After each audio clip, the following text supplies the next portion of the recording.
Alright, welcome to part 2 of this fresh-ish start cold Spellbreaker. Last time we managed to pick up Spectral Longswords so we can do actual damage with Shadow Strike, which is pretty good. And we got through Voldrak. Now we're level 25, so we will continue on.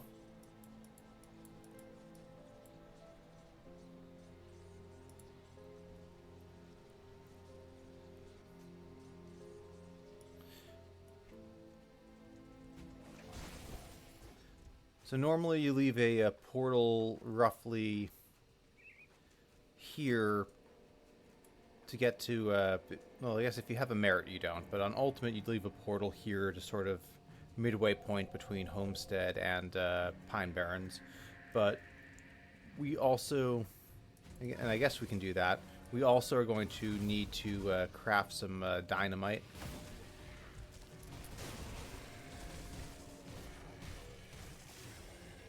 Hey, good day, Viley. Welcome in. Just getting started.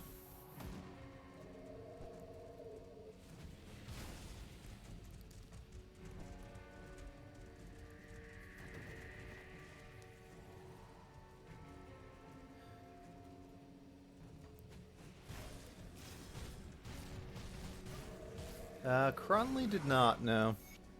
We got some there, but it ends up getting used.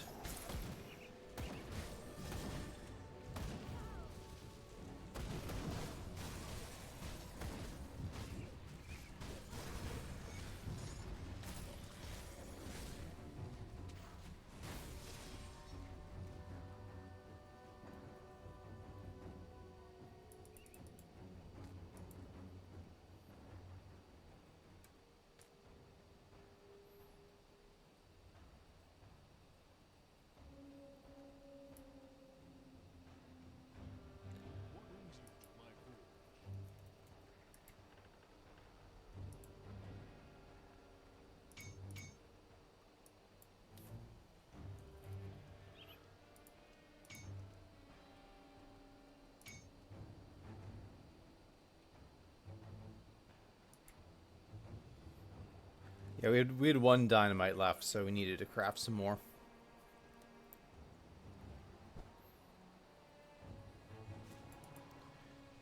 We'll go to back to the Rift Gate and then go to Pine Barrens.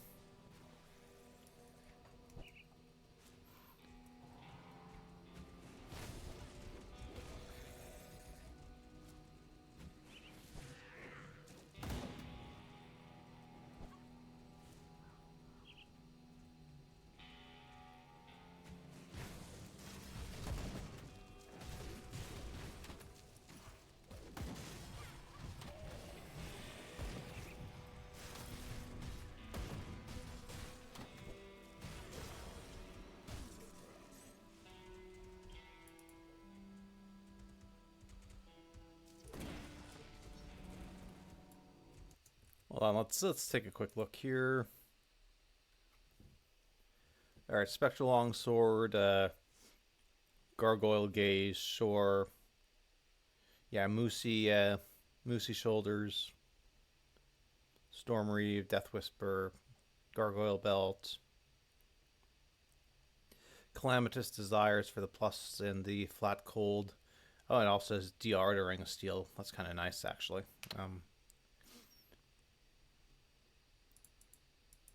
I mean, you've got like 2,900 basically for OADA.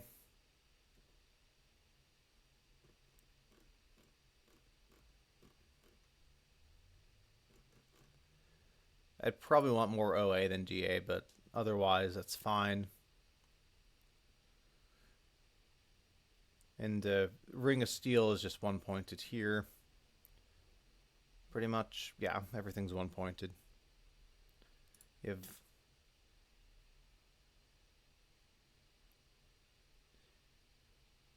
have Rune hard capped, basically soft cap second node, third node as much as possible. Yeah. I mean, artifact handling only being 12 out of 10 seems a little bit rough. But an ABB, I guess, is also a damage source. Yeah, slightly better when Deadly Aim goes off, true.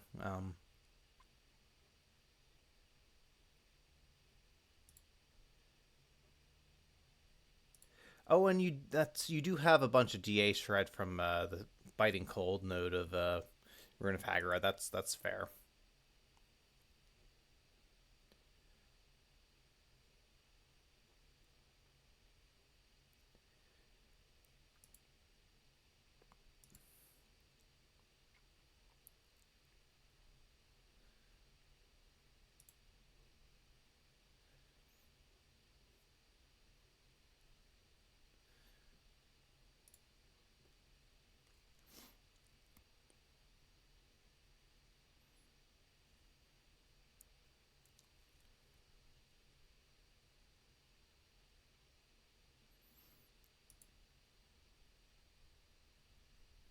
I mean, I think it's playable. I might be lacking in damage a little bit. It's kind of my feeling. I mean, the actual damage modifiers themselves look good. The weapon attack itself looks good, but you have runes that aren't going off super often, and you've got one-pointed Ring of Steel and one-pointed Shadow Strike, pretty much.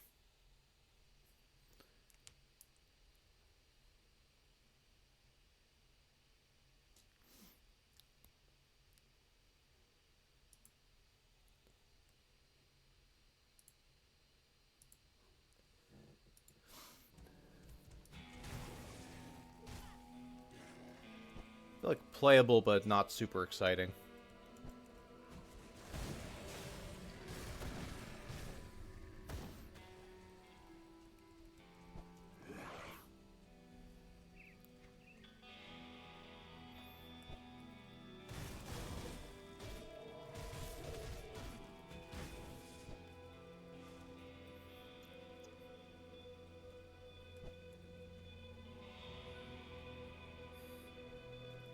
Yeah, that's sort of the hard thing.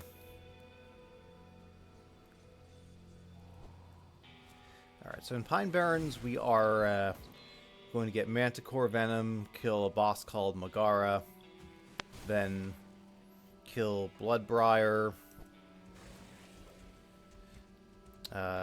Ungoliax, and Blood Feast.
Yeah, that's fair. I never bothered with that ghost camp, but oh, and we didn't get a Manticore poison gland.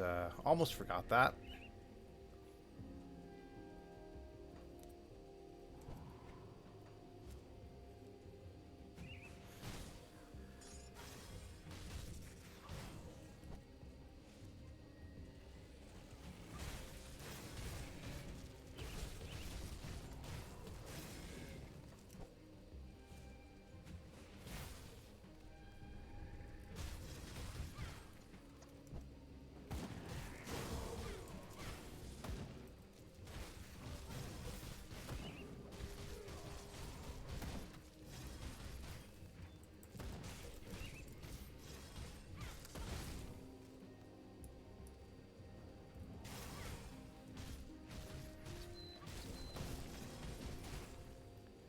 I'll see if this one.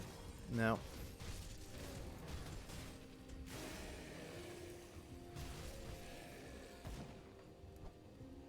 Yeah, Totem might. I'm gonna take a quick look over here, see if we get anything. But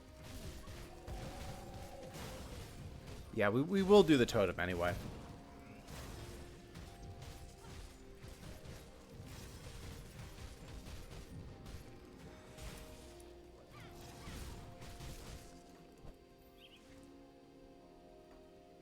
All right, yeah, let's do the Totem, and then we can scour the rest of the map if need be.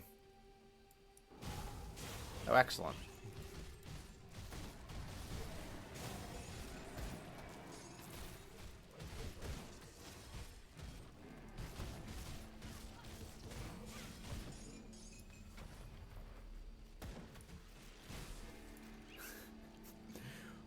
Of course.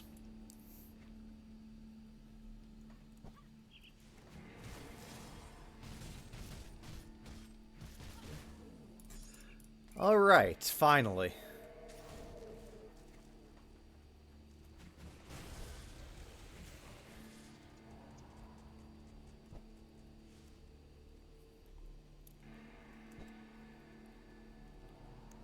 Yeah, sometimes a Manticore Poison Gland is the first thing that drops, and sometimes you have to go through the entire map to get one.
So this boss drops a amulet that reduces cooldown for Blitz and Ring of Steel.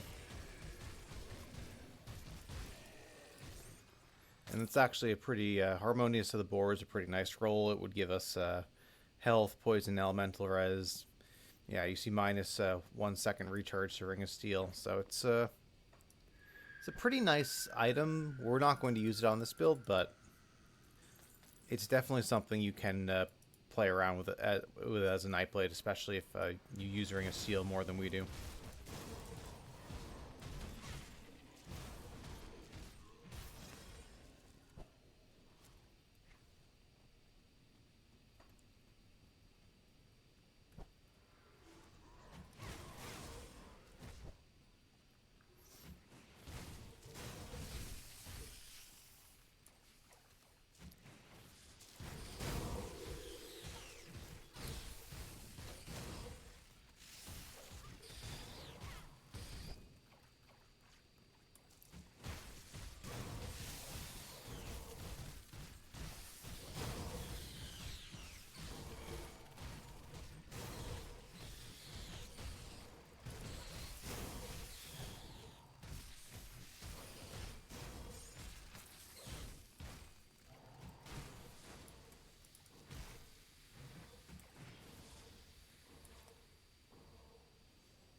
So this didn't roll Pierce Poison, but... And Fire to Vitality we don't care about. Aether to Vitality we don't care about. Of Shadows is +2 to Shadow Strike and some additional cold damage, but I think we skip it.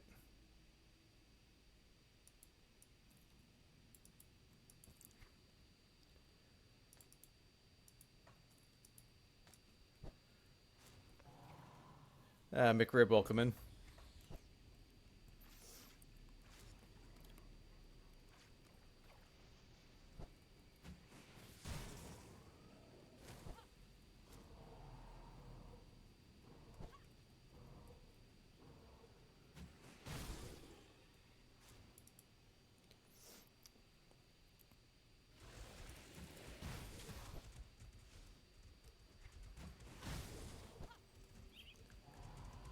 Alright, so next up there is a shrine here we're going to get, and then we go into Tyrant's Hole to fight the boss there.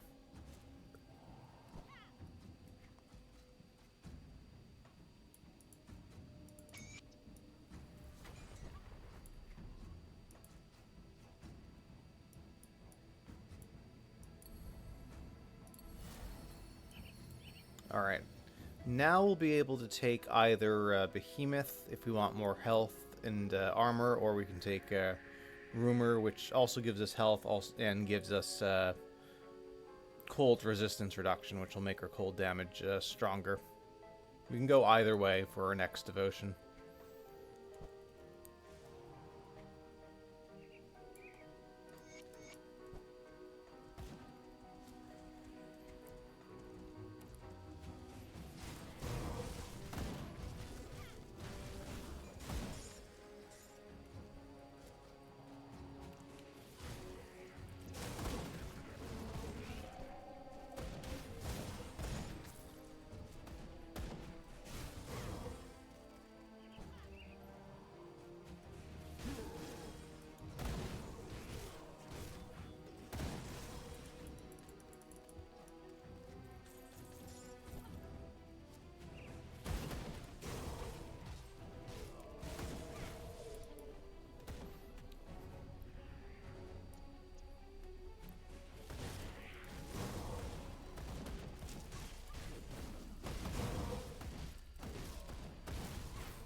So I guess we pathing is going to take us around this way.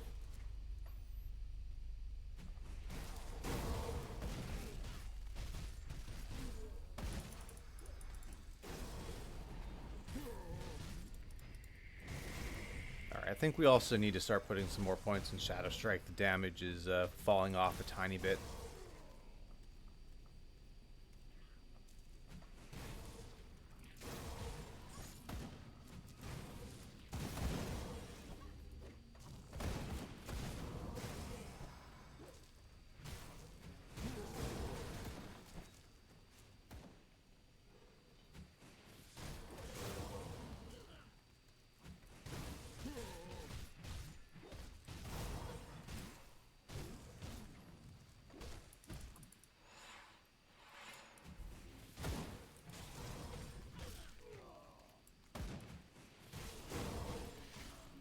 And of course we have a reflective mob, but we can nullify the reflect aura.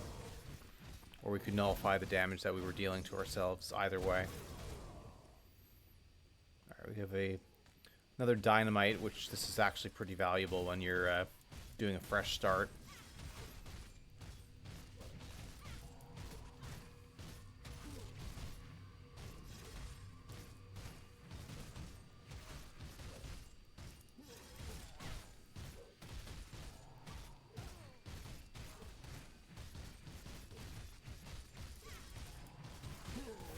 You can already see damage is fallen off a bit.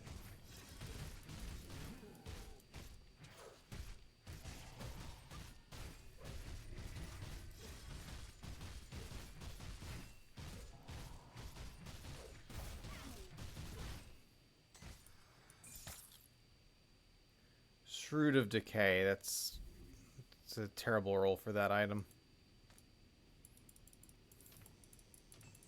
I guess if Decay is kind of okay, but Shroud is garbage.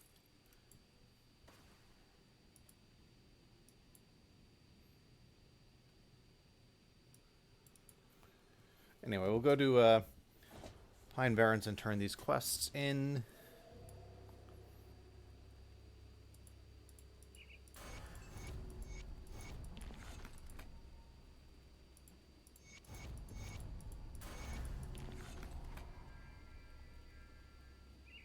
Alright, so that's going to get us a couple more levels. Let's soft cap, Shadow Strike. Put a couple more points in cooldown reduction. A little more in Dual Blades, which is going to give us damage as well as Physres. And we do need to continue to push the Arcanist tree forward, so we'll do that as well.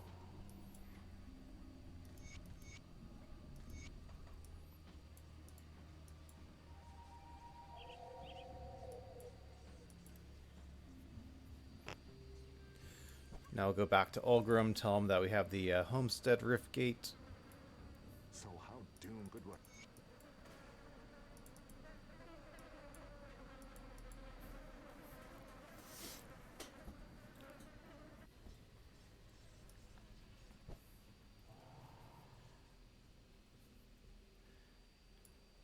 These are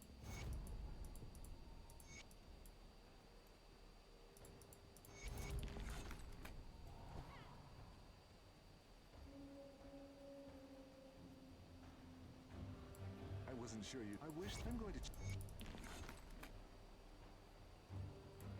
I'll skip the pleasantries. The Legion is split on two fronts.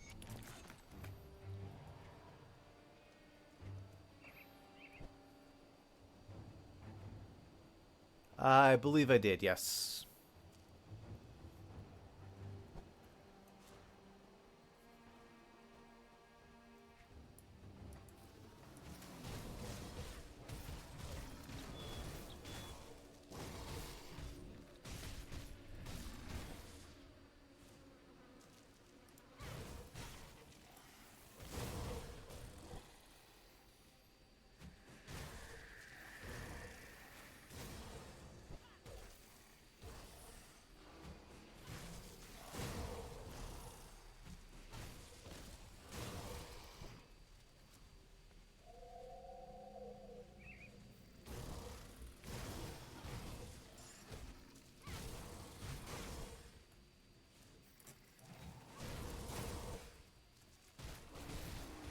So if you're playing a pure Snipe Blade, these weapons, the Dermapter and Slicers, are very good. We're going to ignore them because we're playing cold, but on a different build we would probably be seeing our damage really start to pick up around now.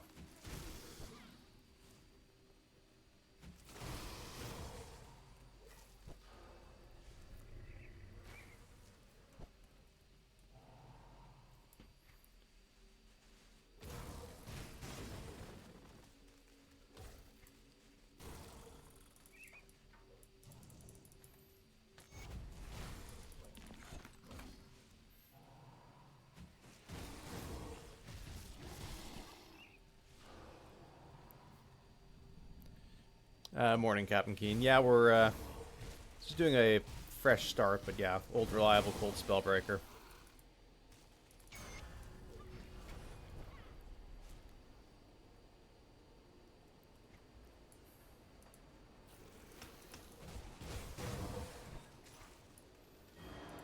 another point in Arcanist.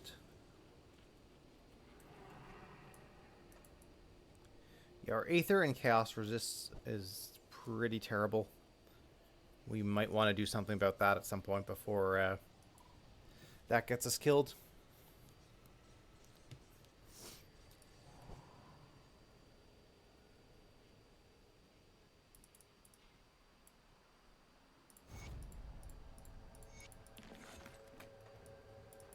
I'll give you a good price on what I've got left.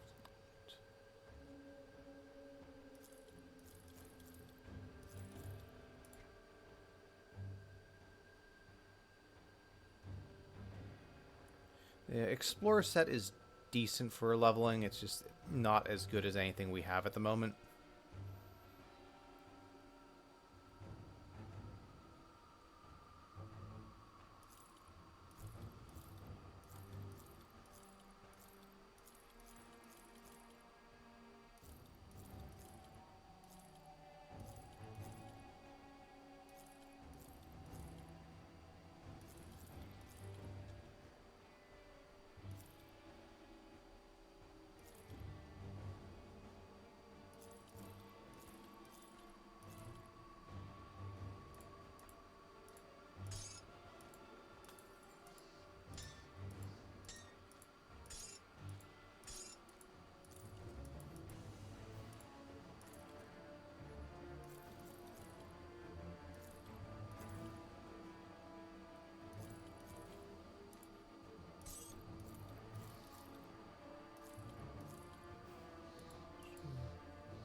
I hope I didn't make a mistake by sending you. Got something you need stashed? Yeah, I mean, you're not wrong there, Viley, but I do think they have their use in some contexts.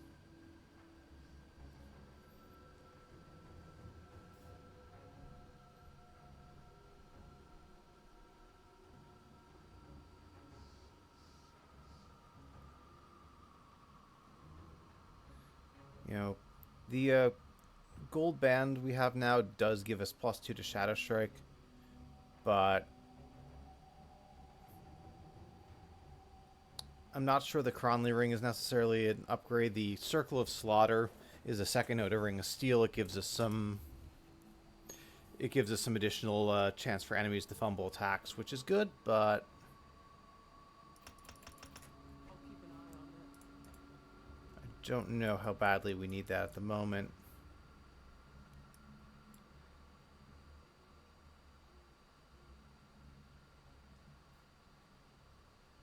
I think I'm going to start Behemoth before we go Murmur.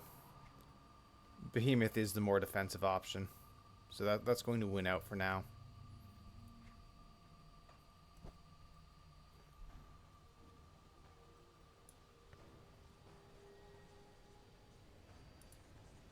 Essences are making the game crash, Meatball. It's not good. Defender of Faith. Musi on high SR. I don't know if he's the hardest, but he's definitely not a joke. I think a lot of the bosses that seem less scary at lower SR, like Musi, Valderin, can be really terrifying when you scale them enough.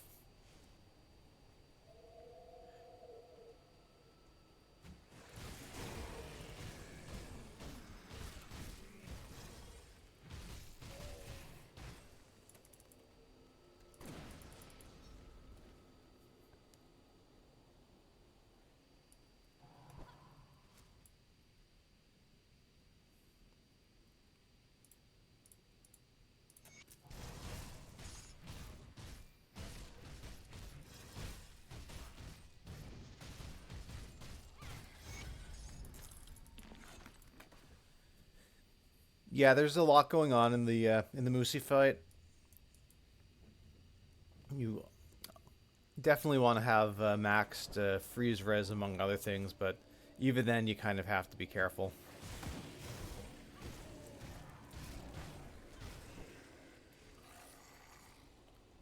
Like you can do Moosey in melee, but it's definitely a scarier proposition.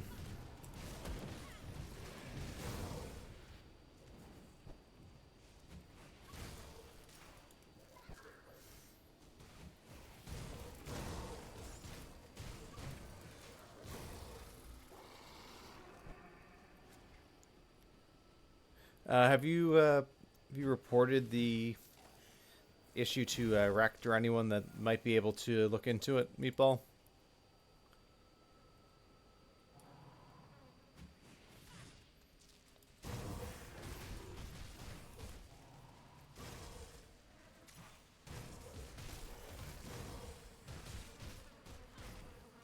So, I don't know how they're doing the off-season stuff this time around, but I think for the essences to work, you have to load it through the launcher because the launcher, for some reason, is what the essences are based on. If you just open the game and try to play the mod that way, it wouldn't work.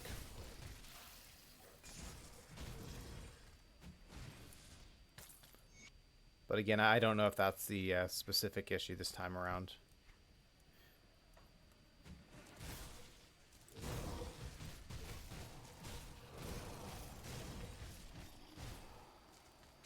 But hopefully you get it sorted out.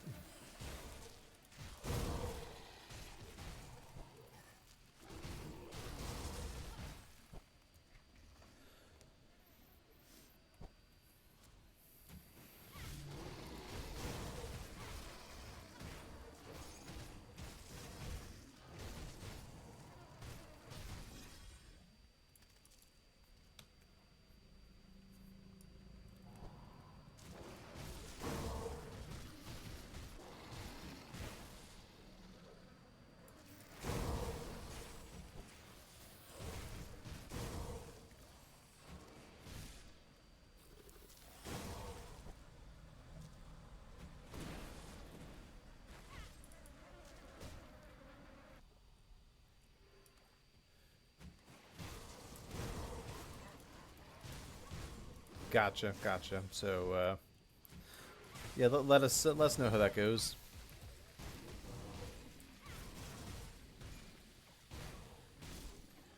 All right.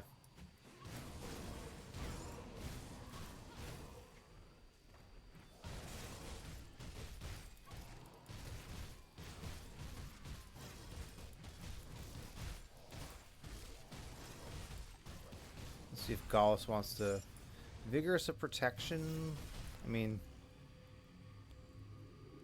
it's not great. It is a lot of health, but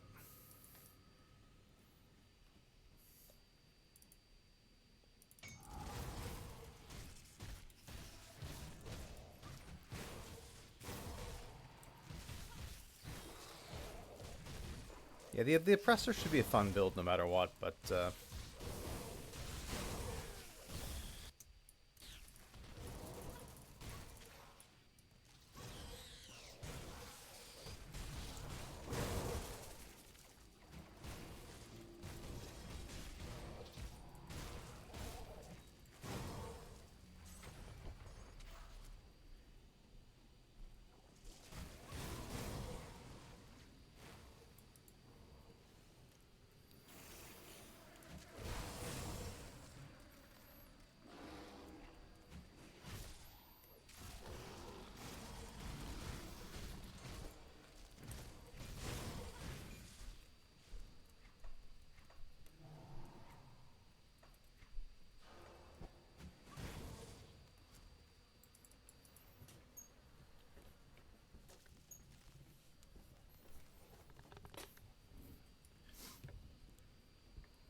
I don't mind Tomb of the Heretic. It's I think it's tied for my second favorite with Ancient Grove. Steps of Torment's always my number one. And then Bastion of Chaos is probably last. Port Valbury is second to last.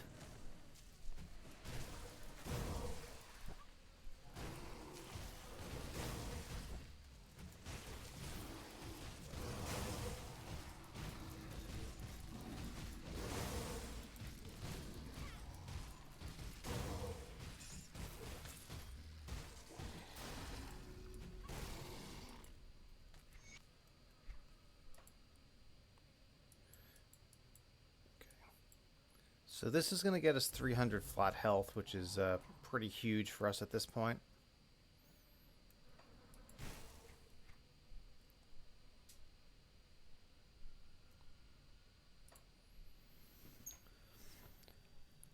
Gibbets, welcome in. Once we get to level 35, we should be able to craft a belt that gives us plus to Nightblade.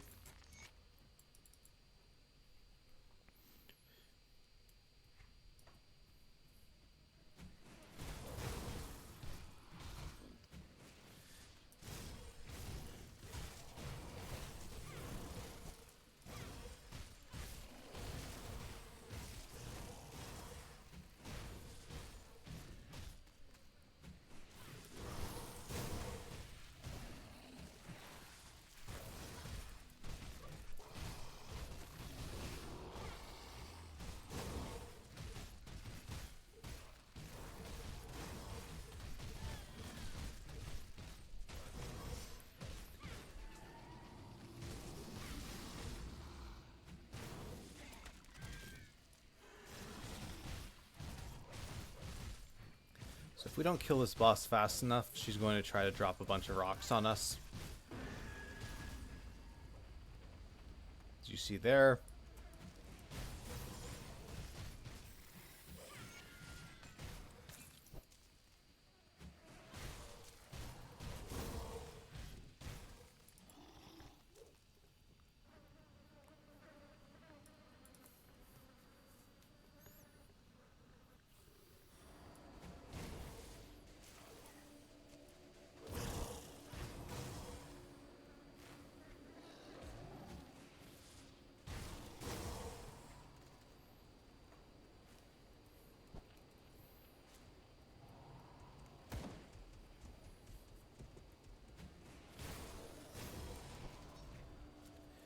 Spectral Longswords. We actually got very lucky rolls on low-level items. We got Frostborn and Glacial Frostbite. I mean, I would have been happy to just have 2 functioning Spectral Longswords at this point. We farmed the boss in the Spine Cove cave with the shrine at the start of Act 2.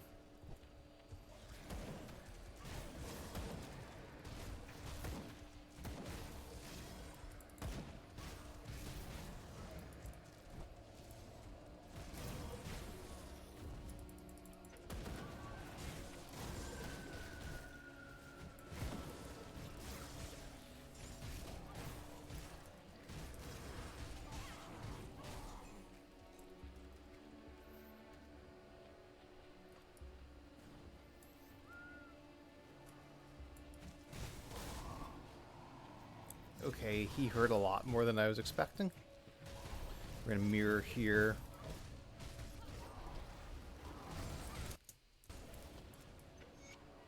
Fortunately, we killed him pretty quickly, but this boss can be a little bit scary, especially if you're not properly geared.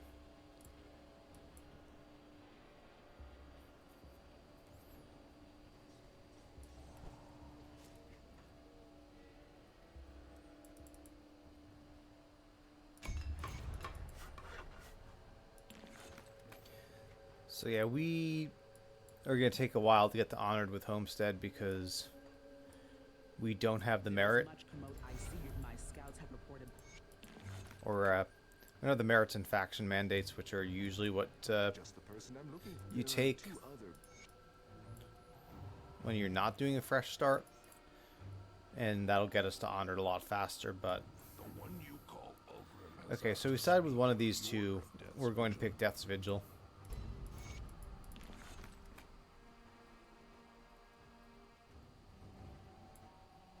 Grab a couple side quests from these guys.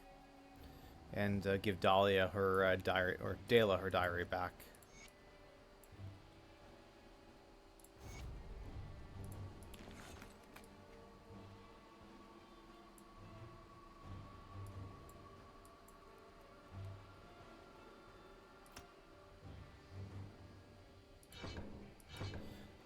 Yeah, at some point, if we're feeling squishy, we also can put more points into Maven's Sphere of Protection, which will give us more % damage absorption. But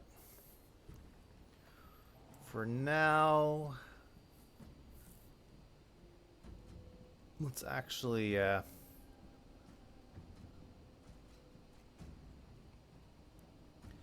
so we need to be level 32 to use a bunch of this stuff. We don't want to go into Bloodgrove with 8% Chaos Res. That's just...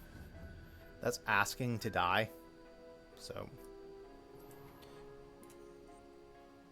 and yeah, this belt is pure garbage. Let's see if...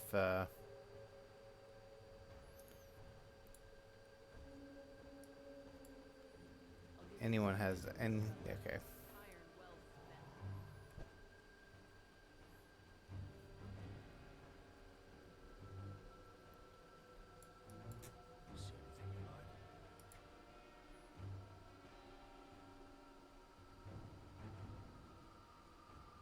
Alright, yeah, all of these are bad.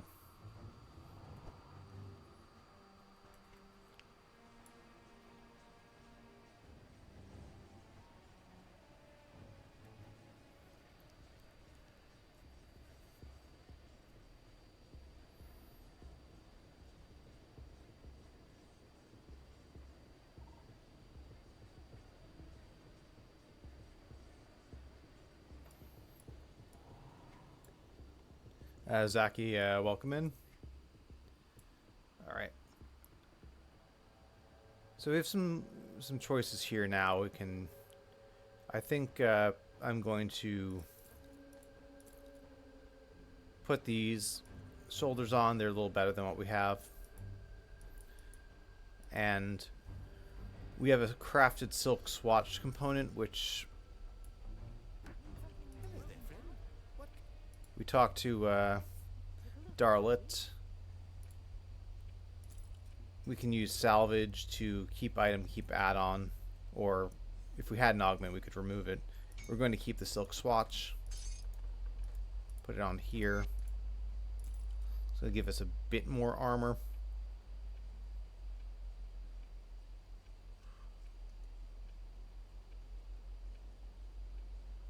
Bring me back something interesting.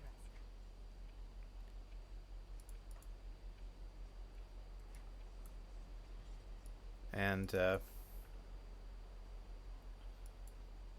see what's left of my wares. cold poison, interesting. I mean, what we need is the chaos resistance, which we don't have at the moment. I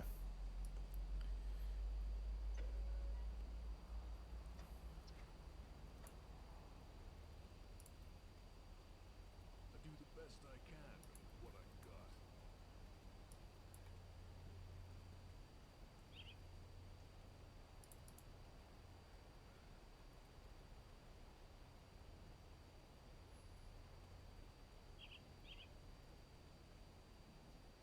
We also don't have a particularly good metal.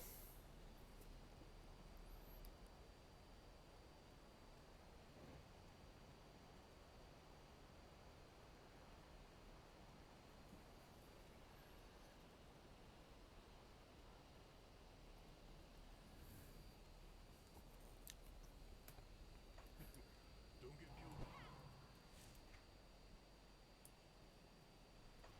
Alright, so actually one thing we could do is we could go back to Cronley's hideout. Moneybags Martin will drop a medal that with a decent roll is going to be an upgrade on what we have.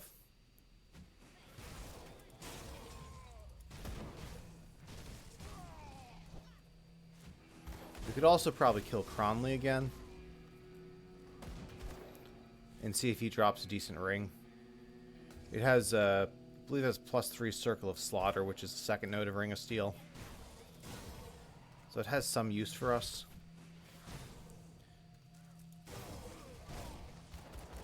If you're terribly undergeared, you generally don't want to go into content where you have no resistance to the main damage type that they're going to be doing.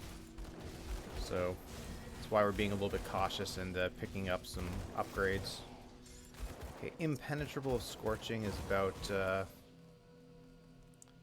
the worst roll we... Yeah, this is honestly not even worth picking up. That's kind of disappointing.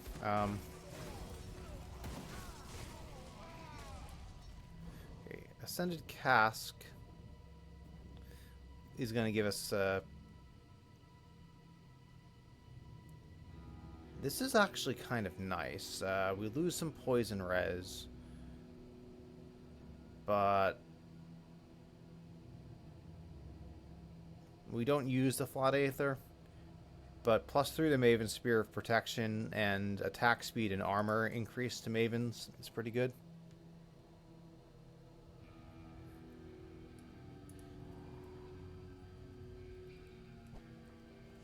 Anyway, we'll kill Cronley again. And some of these elites might drop something decent. Like Murderer's Cowl of Vicious Barbs. Again, a bunch of this stuff is 32, but this does actually give us +5 to Ring of Steel, which wouldn't be bad. It gives us Chaos Res, we lose Poison and Aether. So I'm not necessarily sure that's a great trade. It is an upgrade on the armor, but... yeah. Then there's another Dynamite.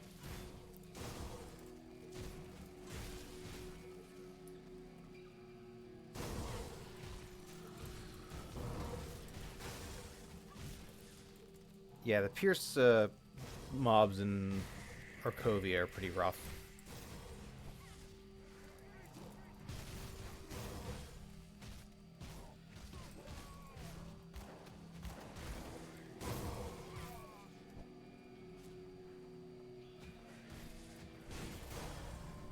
That gets to 31. When we hit 32, we'll be able to get some equip some of the other items we have.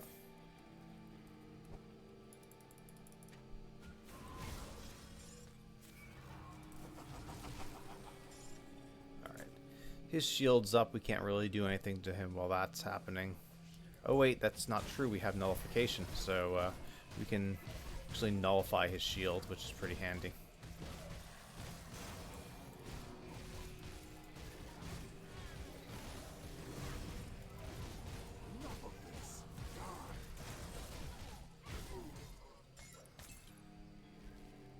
Ordered of Fortitude Cronley Ring. That's going to give us Pierce and Chaos Res. We lose a little bit of damage since we don't have plus to Shadow Strike anymore. But this is a definite upgrade. Oh, this one. So let's see. We get. Put the corpse dust on this, so we'll still get more health. Our DPS is going to go down a little bit, but we have a tiny bit of Chaos Res now, which is pretty huge.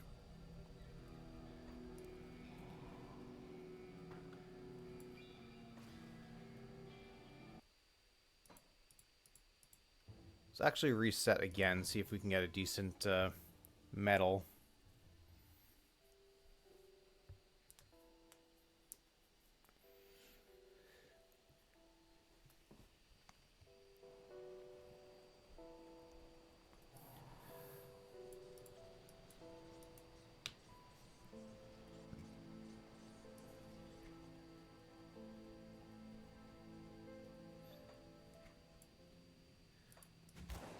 Killing Cronley will also slowly get us Devil's Crossing rep.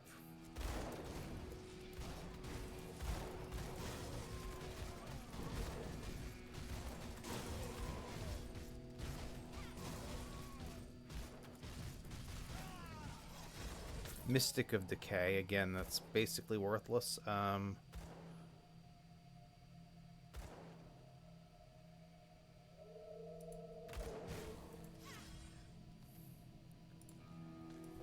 The shoulders are good for Chaos Res, but not much else.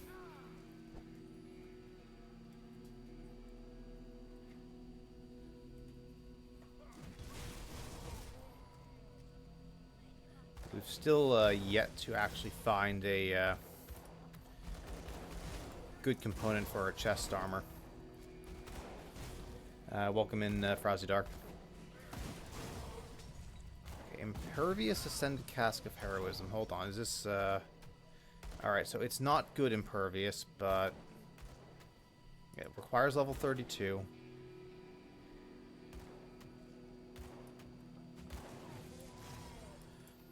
But let's just compare it to what we have. We lose Poison Res, we get Pierce Res, we get slightly better Aether Res, a little bit of Bleed Res, and yeah, we get all the upgrades to Maven's Sphere Protection.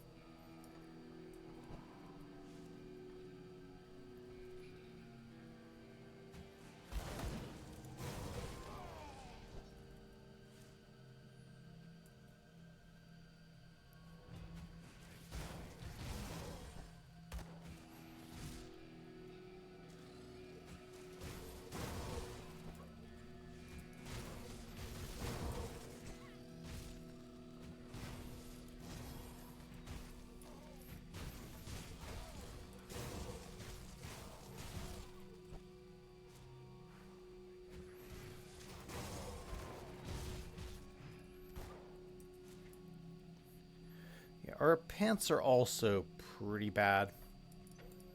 We need to upgrade those. I'm going to enjoy this.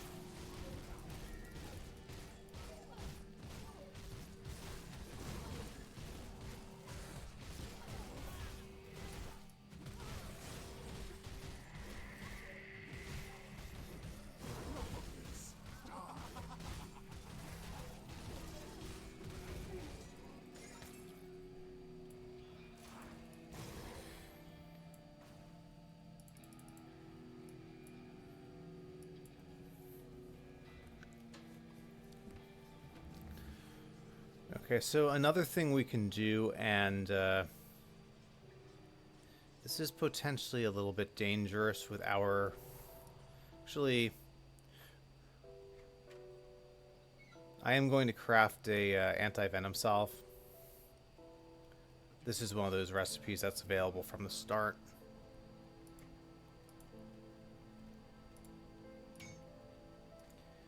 And we'll, when we get a real belt, we'll be moving it, but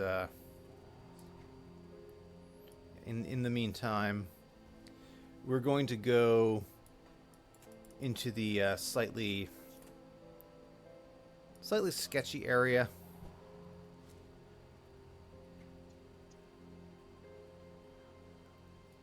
And try to get a pair of pants from the Dreeg boss. Now that we're level 30, we will be able to do that, unless of course he drops one with a rare level 36 affix, which he very well could.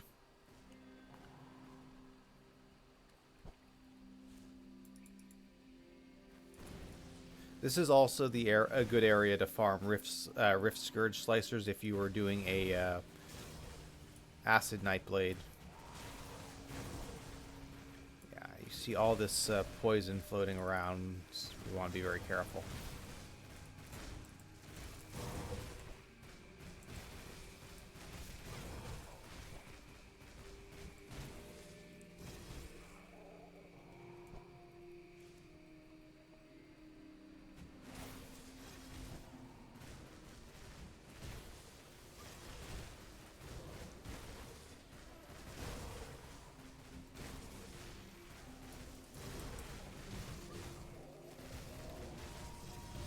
There's also a shrine here, I believe. Though that... Can't remember if that's a season mod thing or if that's on normal and vanilla as well. We'll find out.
So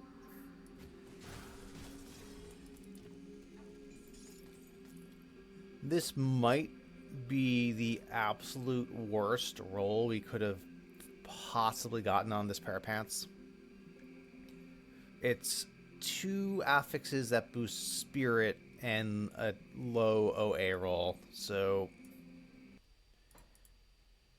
we're not going to accept that. We're going to reset, and we are going to try again here.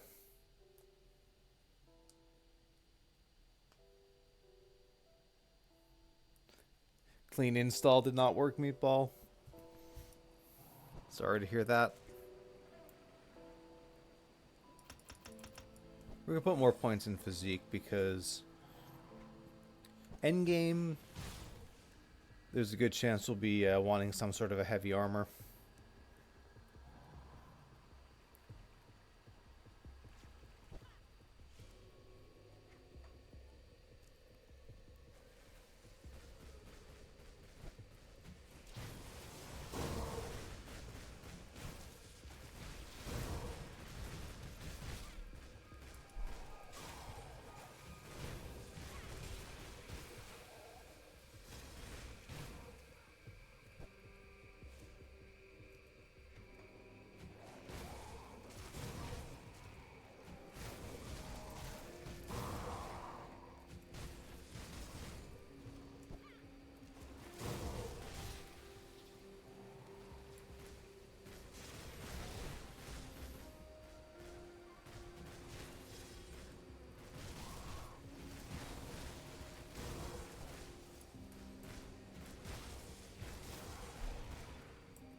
Okay, Aether Fire of Scorching is equally garbage.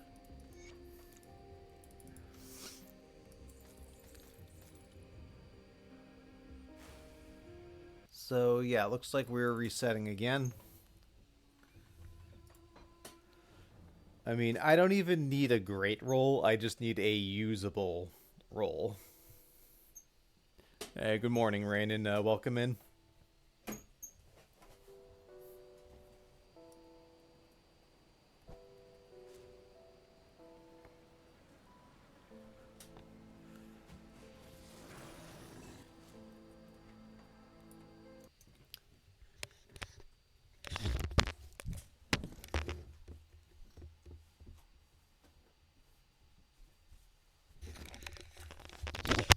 And I'll be back in just a second, guys. Welcome in Dragon Hellas.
Gunner Warlord sounds good. As an idea, yeah. Classic, simple, easy to. You have I think the one of the is it the Viper gun from Forgotten Gods.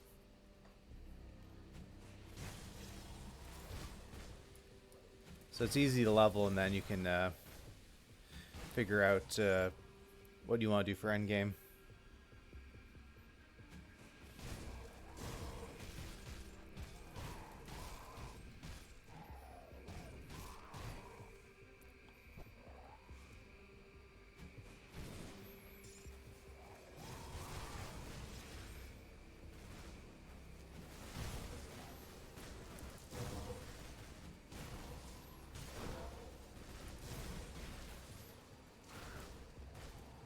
I mean, with good gear, if you're farming this, you just rush the boss, but I don't want to get caught in a pincer movement between a bunch of enemies that shoot poison pools at this low level.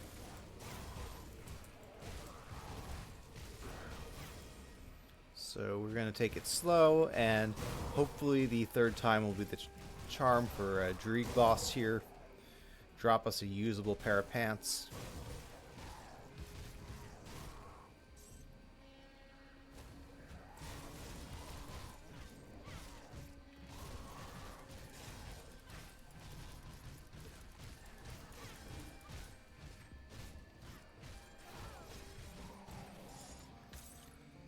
Bloodletters of attack we can't use until level 36, but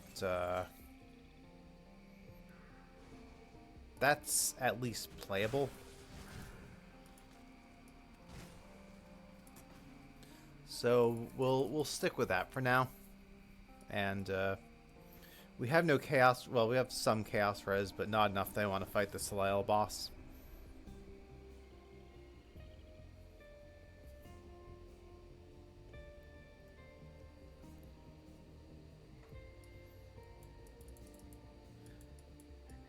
And actually, at this point, we can make a little bit of progress in Forgotten Gods, at least just to get us to level 32.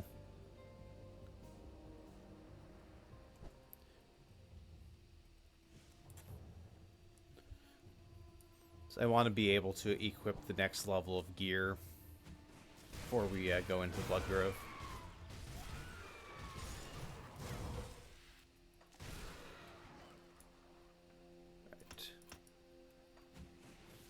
Get Shadow Strike back to soft cap.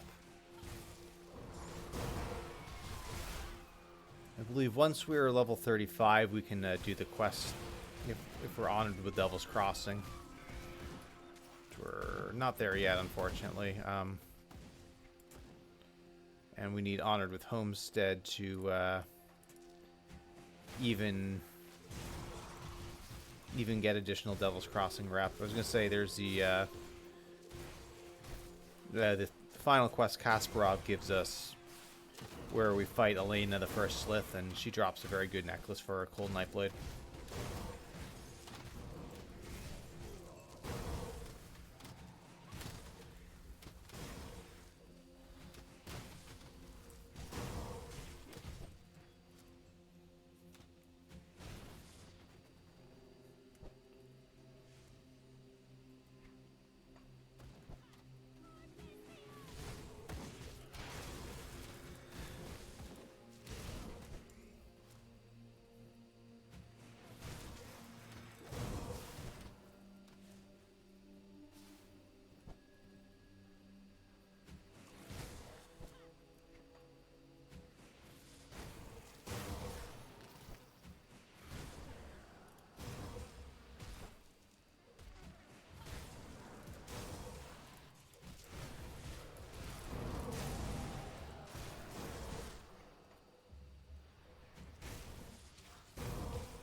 Well, we got another ring of +2 to Shadow Strike, but we're not going to use it.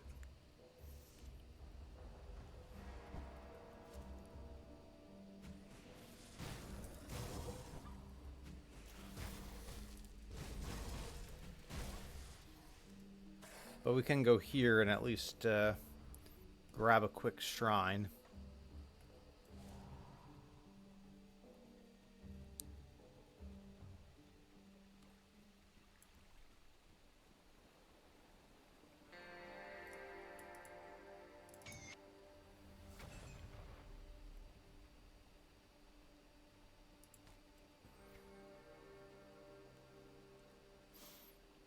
Okay, so this belt here is actually a pretty substantial upgrade for us. It gives us a circuit breaker.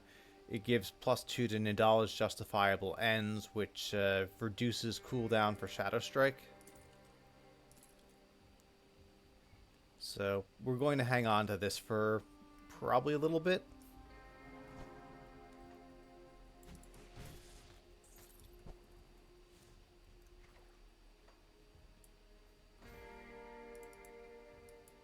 And we'll transfer over the anti-venom salve.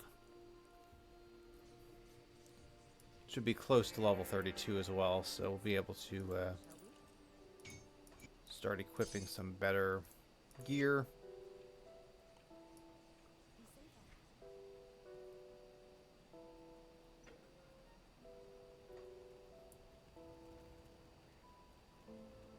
What rooms would you like for? Go on now. We have accidentally used up an Aether cluster somewhere. I don't know where I did that, but we no longer have a cluster, which isn't great.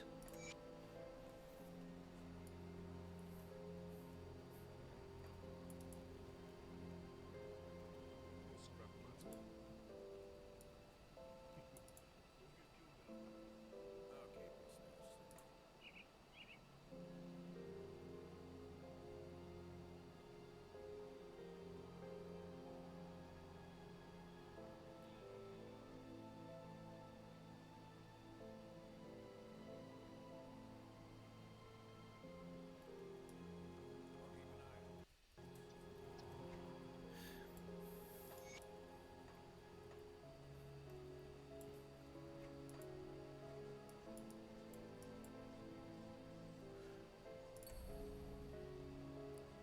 Alright, so we now have this circuit breaker.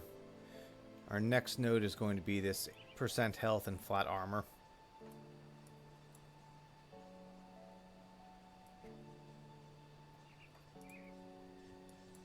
Alright, so we're going to be careful here. We are going to go to Sorrow's Bastion. Hopefully just talking to the Death's Vigil guys will get us to level 32. And then we are going to be facing some Chaos enemies along the way, but we'll try not to spend too much time fighting them. And it's not like we're going to run into Bolvar here, so the worst possible boss we could run into isn't in this part of the map.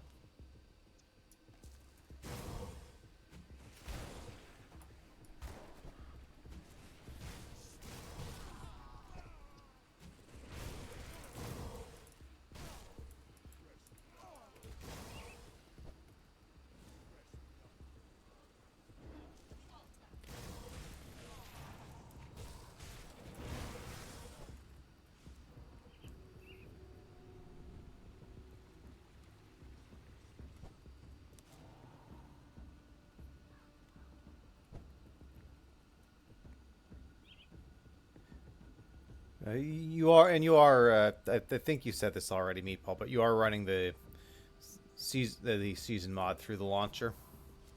May the spe-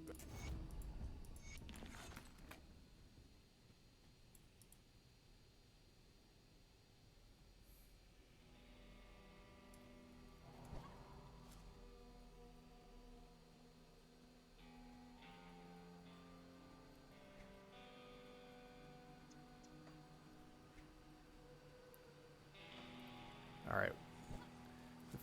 little bit more XP to get to hit level 32, so let's actually just get that done.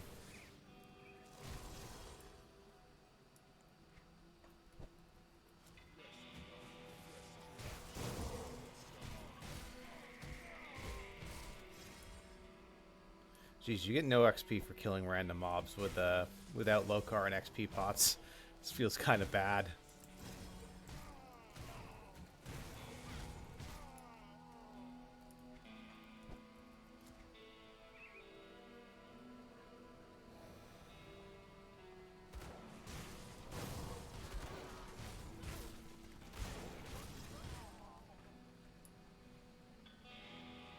Yeah, we're definitely not doing the Void Touch Totem.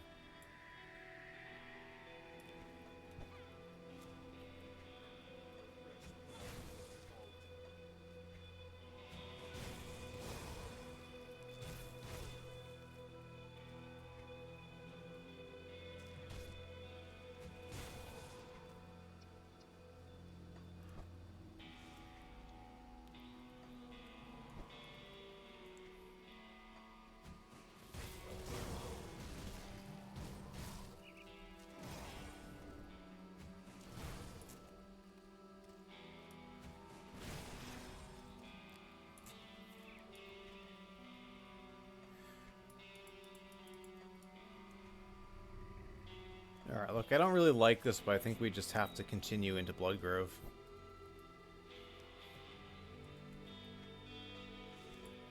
Like, there's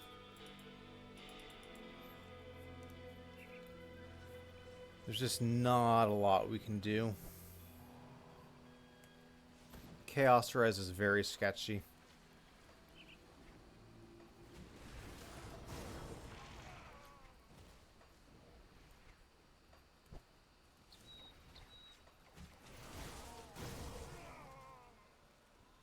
Yeah, definitely very excited, Dragon, for the new expansion.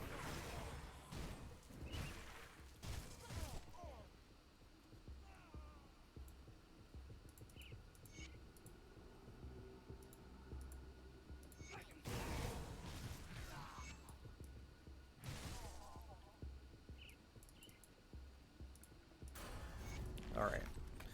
We are now level 32.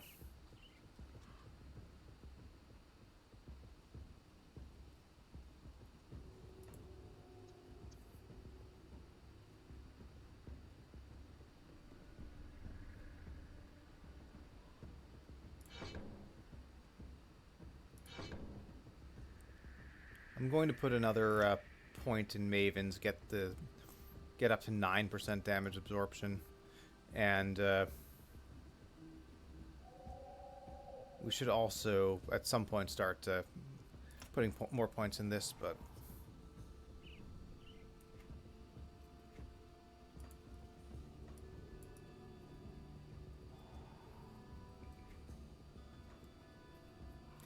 so I think our strategy with this Chaos Res is if we see Bolvar, we run away.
Alright, so we put this item on. That's going to be a nice boost to our armor. We lose a tiny bit of health, but I think it's worth it for the armor upgrade.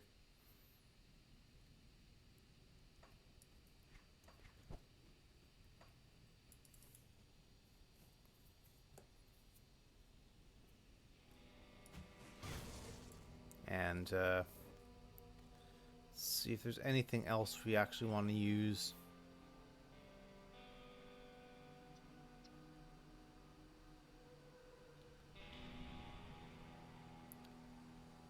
At the moment we don't have a ton of options. I would like to get a legitimate medal.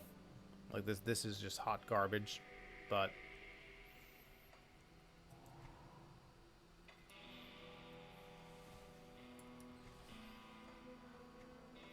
that's a problem for in a little while.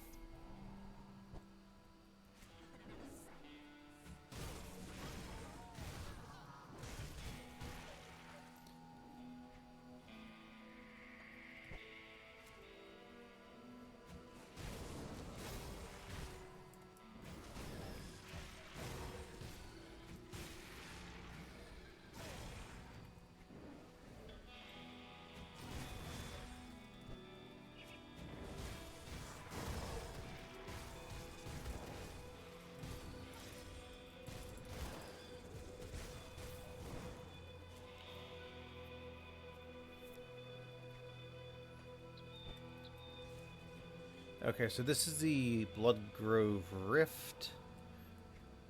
Now, if we kind of sneak around this area, there is a hidden vendor who's actually pretty useful for us.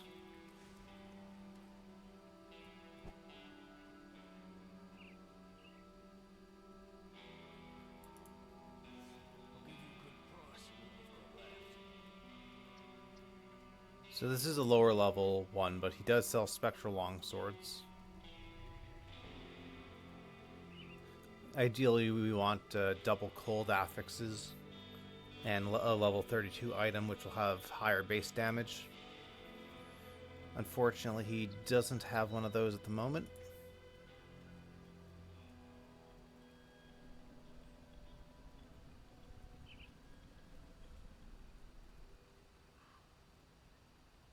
He does, however, have a medal which gives us 38% chaos res.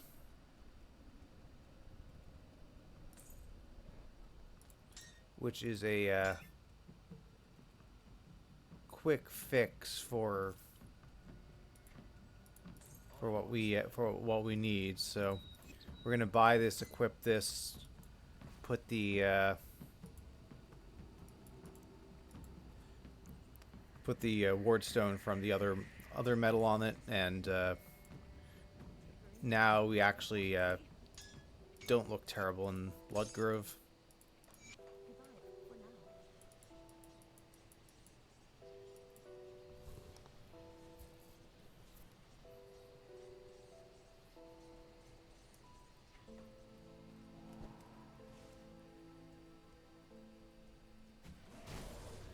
I mean, we just went from 22 to 60% chaos res. That is huge.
Alright, so now we find Malkadar. There's a shrine here. We rescue some prisoners.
Nope, there's Bolvar, who is still scary, but with 60% Chaos Res, a little bit less so.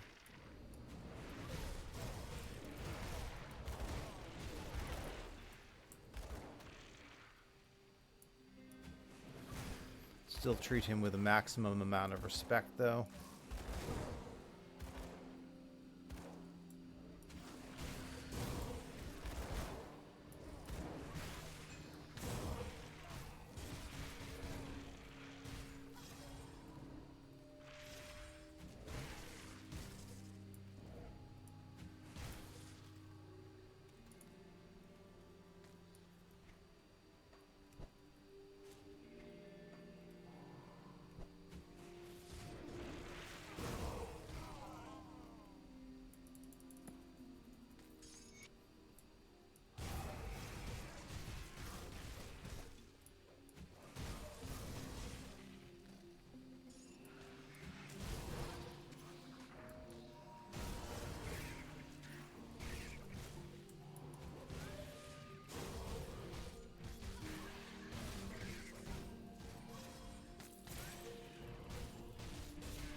So we can turn these quests in, or we can just do the next quest, which is killing Karaz.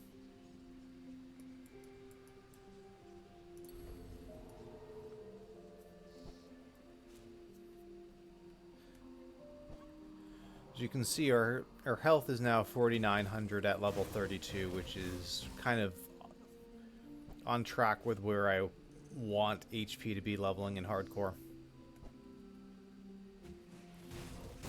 Ideally, you'd want a little bit more, but at least we're at the 150 per level metric, which is better than not having that.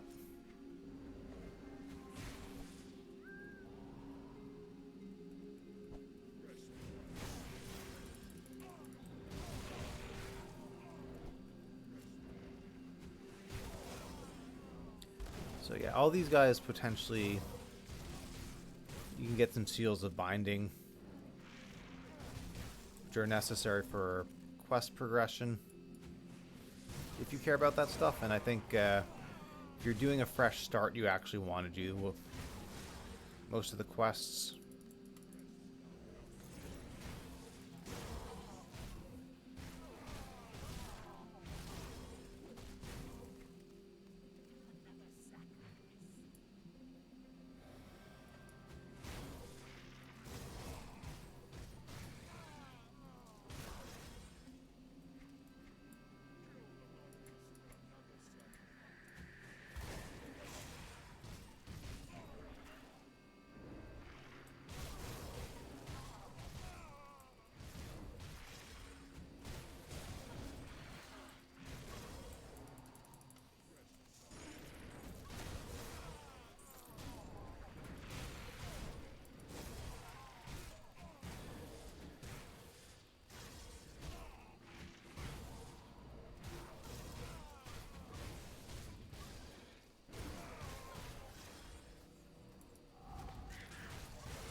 This is one of the scariest bosses in the game.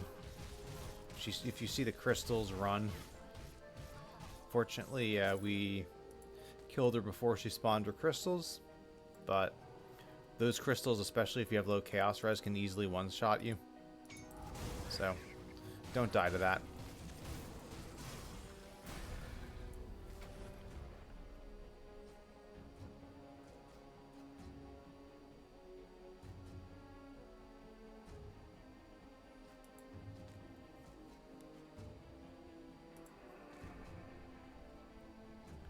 Alright, so Stonerock Groundbreakers. We lose some OA. We get 5% Fizz Res. We lose a little bit of Pierce Res, which we're fine on. And we go from having no stun res at all to having some stun res. So, yeah, these are going to be an upgrade for now. We'll go back to town and swap out the Mark of the Traveler.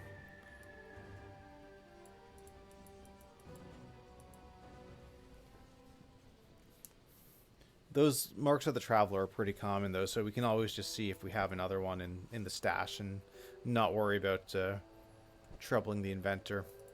Super cheap components, it's not really worth it. Yeah, we have a Mark of the Traveler, so we'll put that on.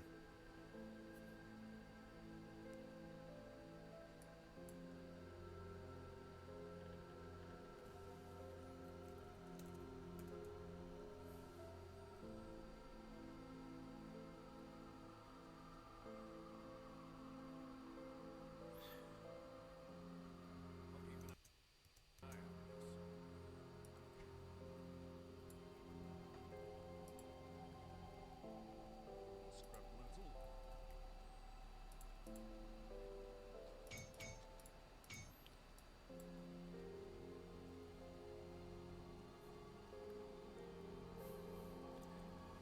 So it's expensive as a component, but we can afford it. We still have the Aether Crystals. We can always farm more in Warden's Lab if we need to, but a Runestone is very good for Helmet.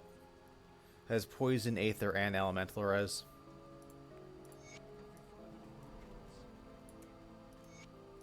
Which is actually pretty insane when you're leveling.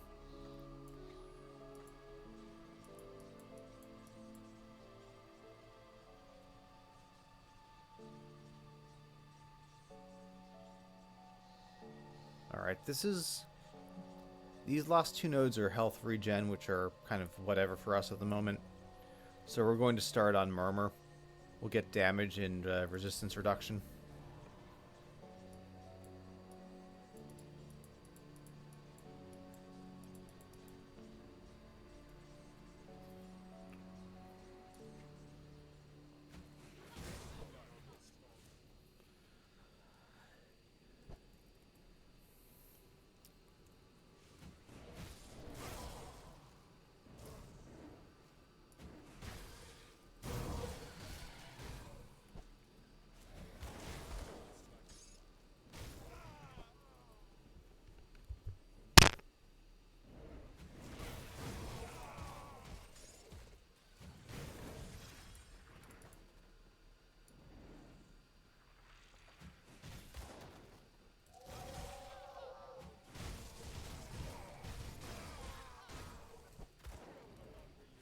So at some point, we're also going to want to go to Steps of Torment. There's a boss, Ilgor, who drops a pretty nice medal for Cold Night Blades.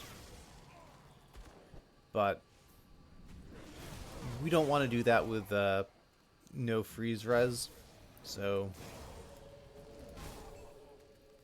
that's something we're going to hold off on.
Okay, so this requires level 36. This is an interesting ring.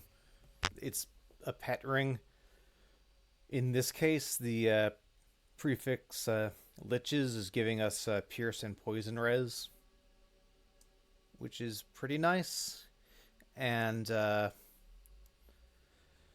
it's also giving us +3 to Iskandra's Elemental Exchange, which gives us some extra flat damage. I don't know if it's better than the Circle of Slaughter and the fact that we get Chaos Res on the Cronley Ring, which we seem to need more, but it's at least something to think about. And you'll see even non-monster infrequent rings sometimes can be pretty good. If you're on a fresh start, you don't have that much in the way of items they're worth looking at.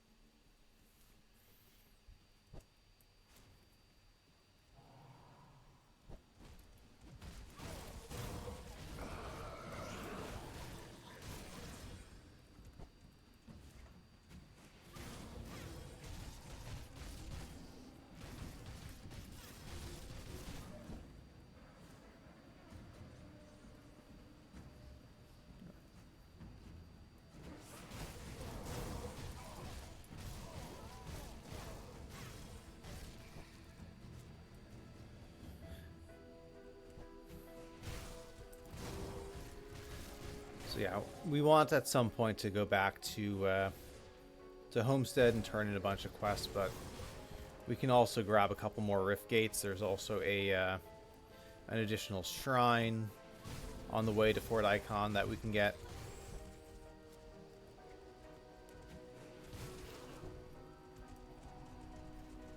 So order is not super important here.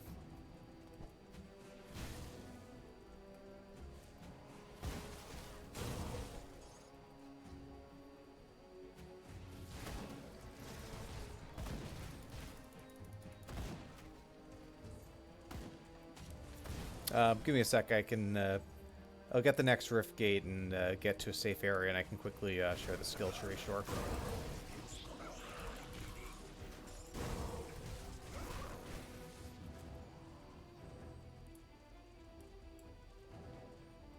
Actually, I think we'll do this totem. It's gonna kill the mobs around it. All right. So we went far enough into Nightblade to get Shadow Strike, and we're also working on Nidal's Justifiable Ends for the crit and cooldown. Eventually, we're going to go further up in Nightblade. Arcanist, we have 1 point in Mirror. We have Maven Sphere Protection, and we're pushing ultimately towards Star Pact.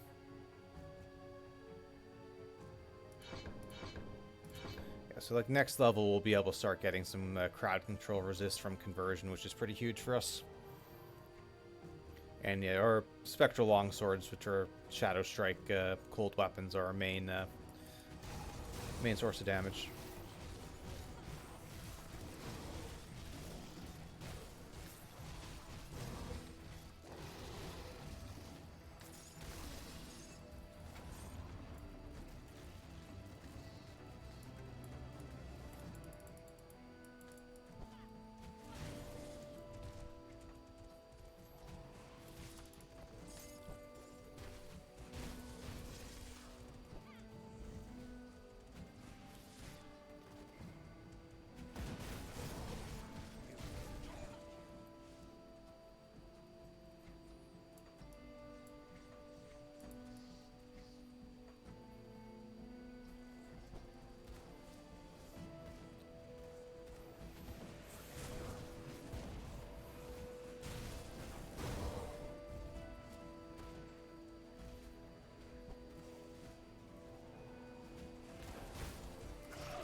Hey, Meatball.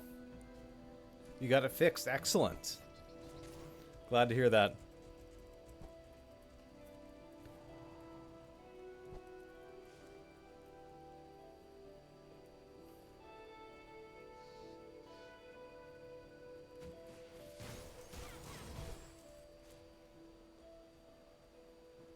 You just had to log in on the launcher. Yeah, that. And you log in offline mode. Yeah, that sounds roughly like what I remember. Ah, okay, yeah, they had like a little update. Makes sense. Probably for one of the little hotfix patches or something.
Yeah, with the end of the season, the launcher works in an offline mode.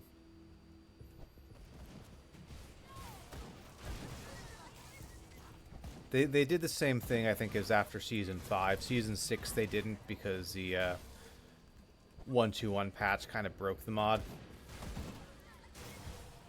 But since you need the launcher, I think, for essences to work, that's how they got around that.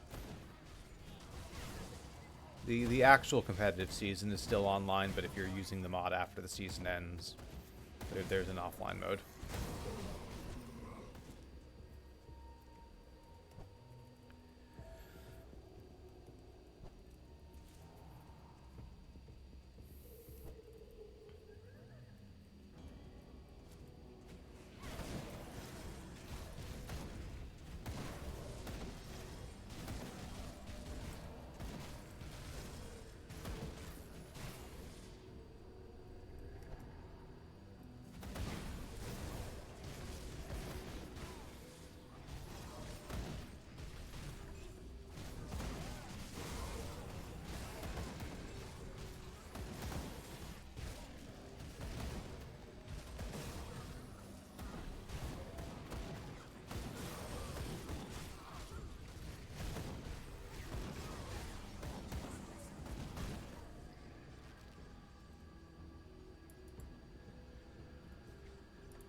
Yeah, Meatball?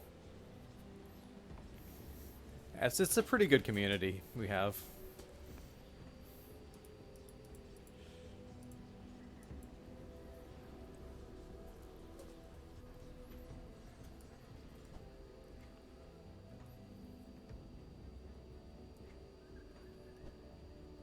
I am told that Lasan I could not when the Legion was for let's I've already You're here with a couple.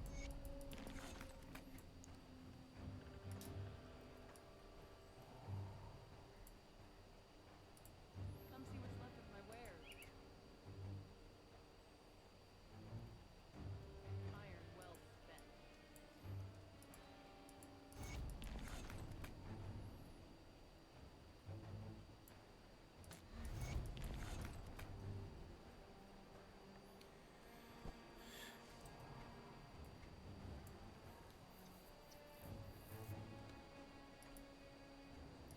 Alright, so we get 1 point in conversion, and 1 point in mental alacrity for a little more energy.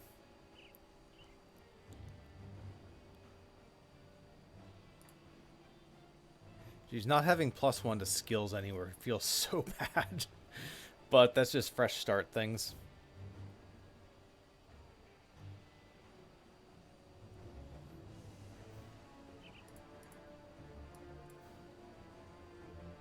Alright, yeah, I guess just keep going for Star Pact.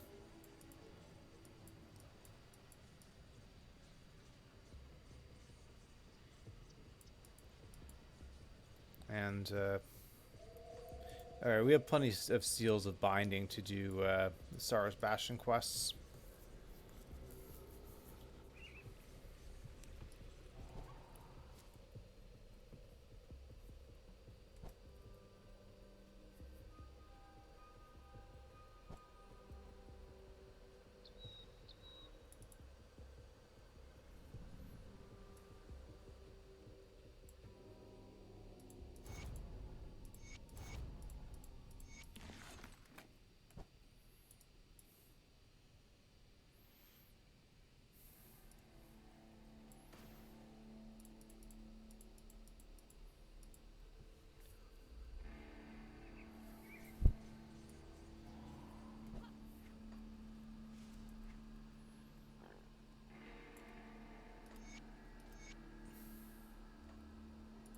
Good. You've a rocket. Precise. Based on the...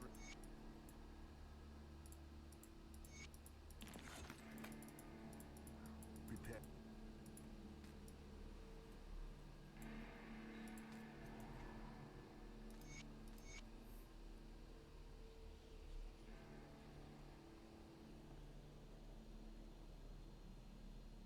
Ah, that is an unfortunate side effect.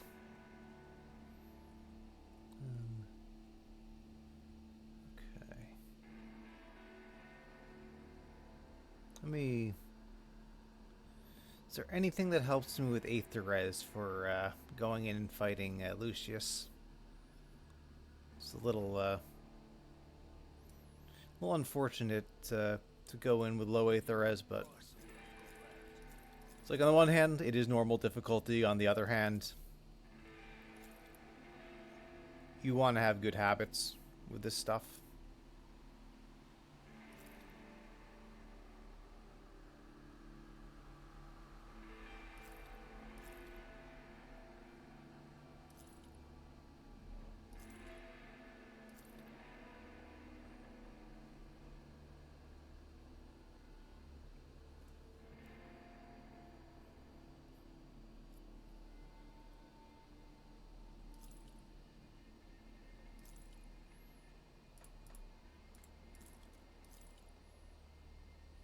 See you around.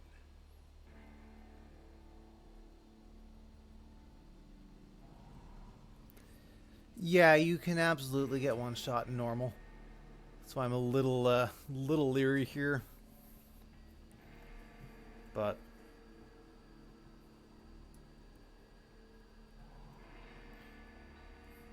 we really don't have a choice right now.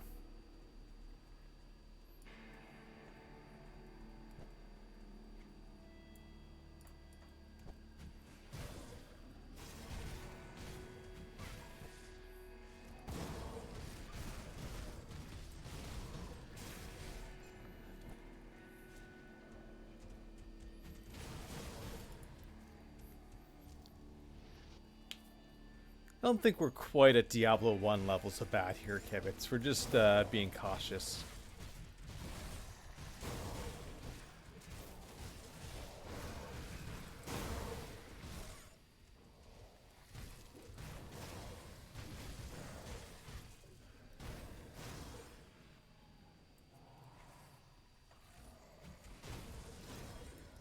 Fishing hat, welcome in.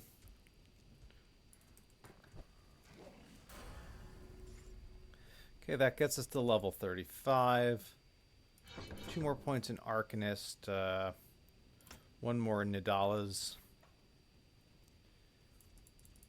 We'll get a couple more points in Shadow Strike eventually, but for now, I'm alright with it at soft cap. We also want to upgrade our weapons, ideally.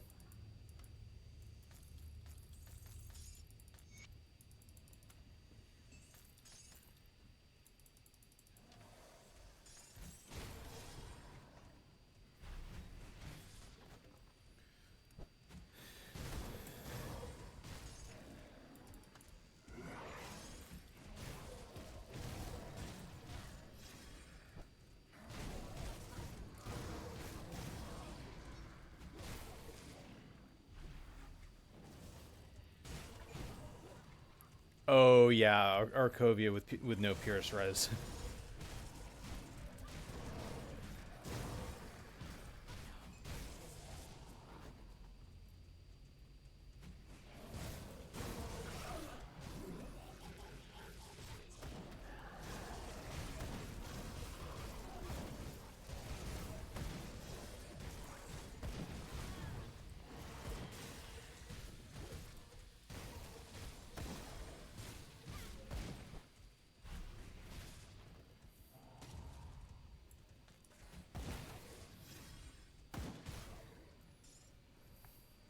Well, at least you only nearly paid for it.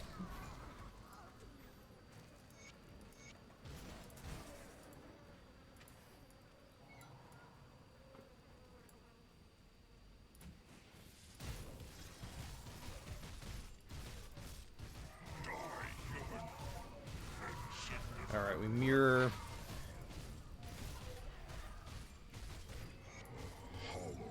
Alright, that actually wasn't that bad.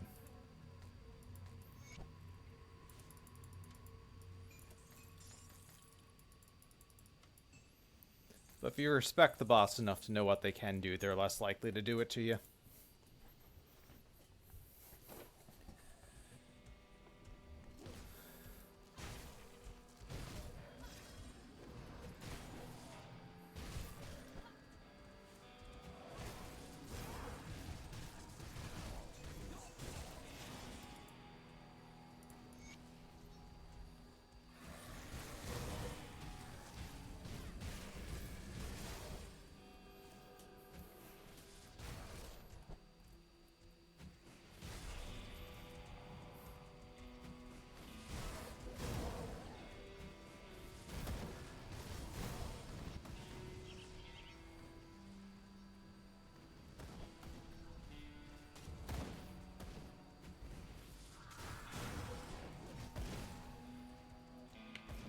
So yeah, here just be careful not to go over too many of the landmines.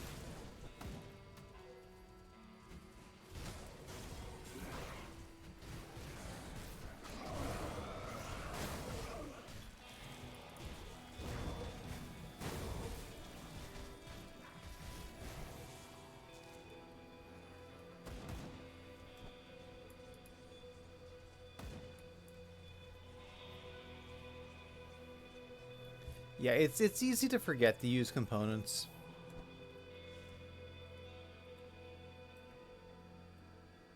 Good work down there. We cannot sit.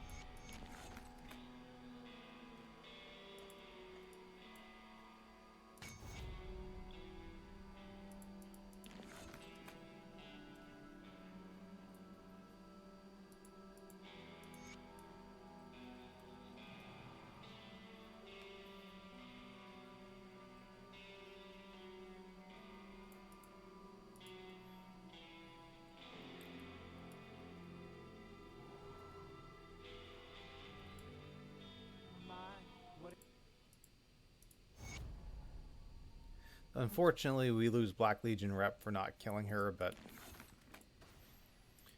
we'll eventually get it back. Much less of a big deal when you have the faction mandates and everything, but on a fresh start, siding with the outcast can be a little rough.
bit more health in GA. We'll drop a portal here.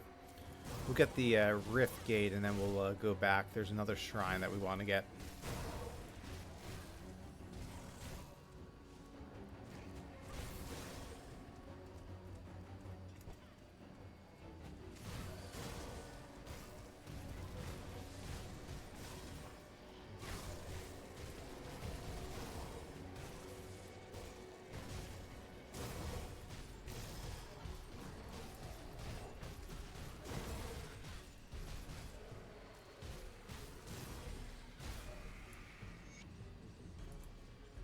Took you long enough.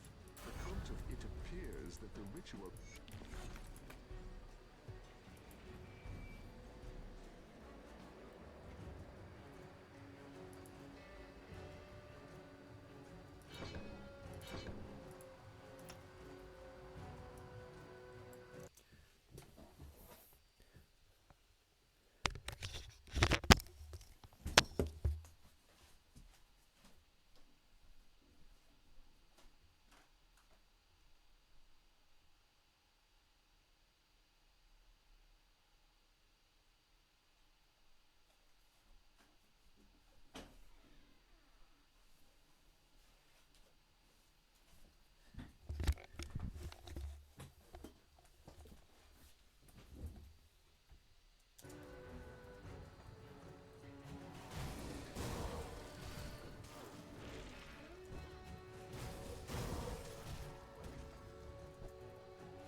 So Market Plagius is another way to get Chaos Res on a metal.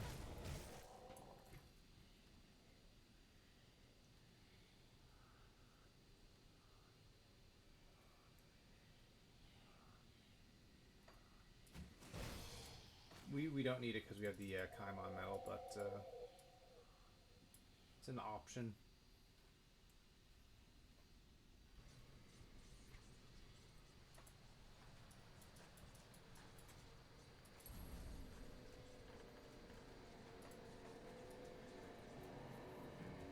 Now we can start leveling our resist reduction devotion rumor.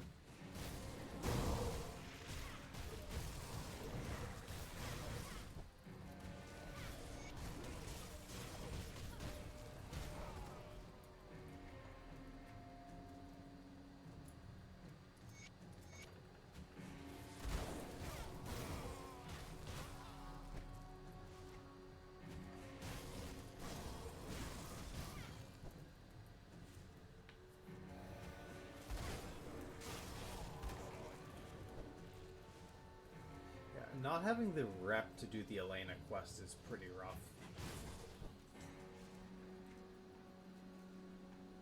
That amulet might very well be best in slot leveling as a cold Spellbreaker.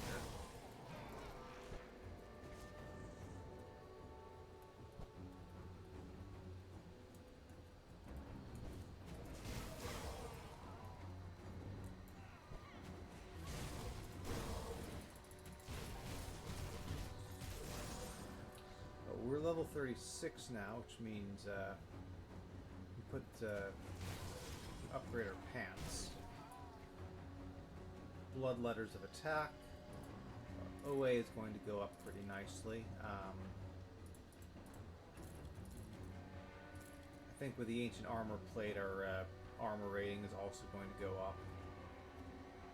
We lose some resist that we can afford to lose, basically, and then we get some more Vit and Chaos Res, which is pretty nice.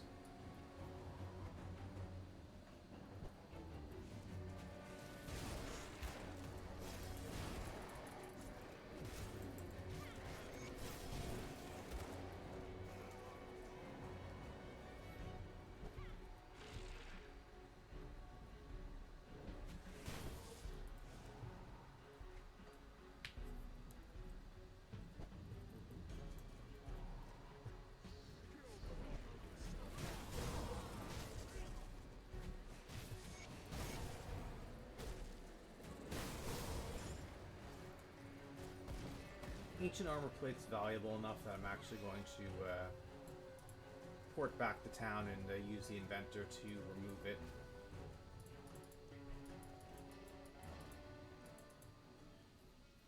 It's one of those things that becomes pretty common, but early on, like, a lot of the components are actually worth removing from gear.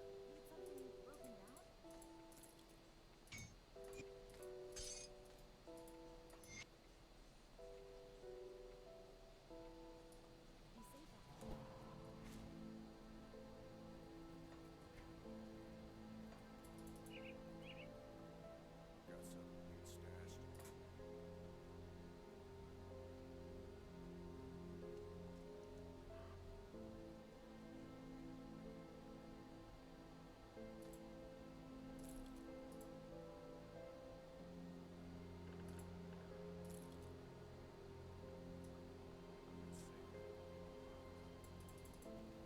See anything you like? Mine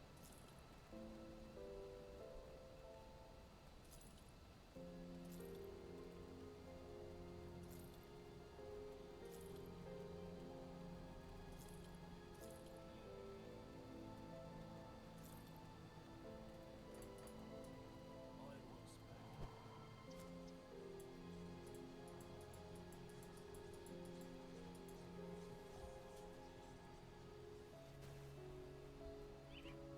Alright, so yeah, we're 76 and 74 for Vit and Chaos Res, respectively, which pretty solid for fighting normal log.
Okay, so this gives us more damage. This gives us DA and Vit Res.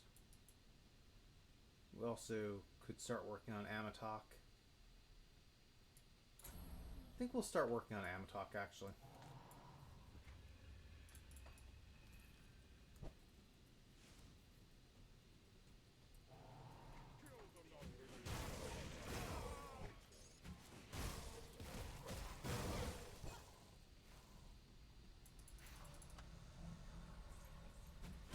Gonna do the totem here as well.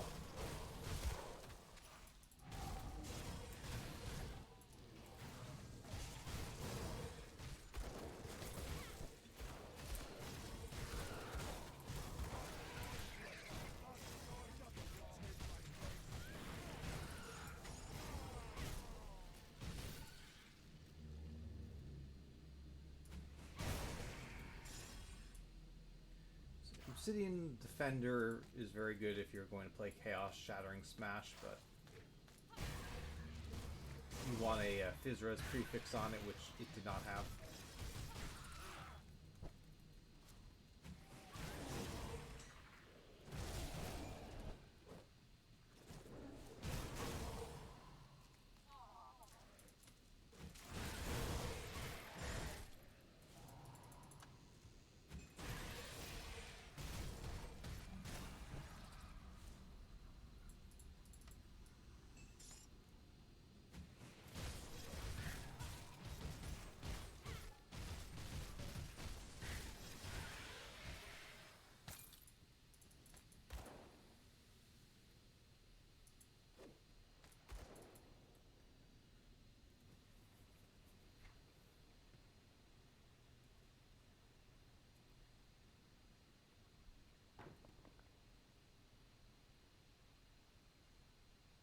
So definite DPS upgrade here, but also an armor upgrade. Can we afford to lose the Pierce and Poison Res? We can actually. So I may put those on at some point, but not in a rush.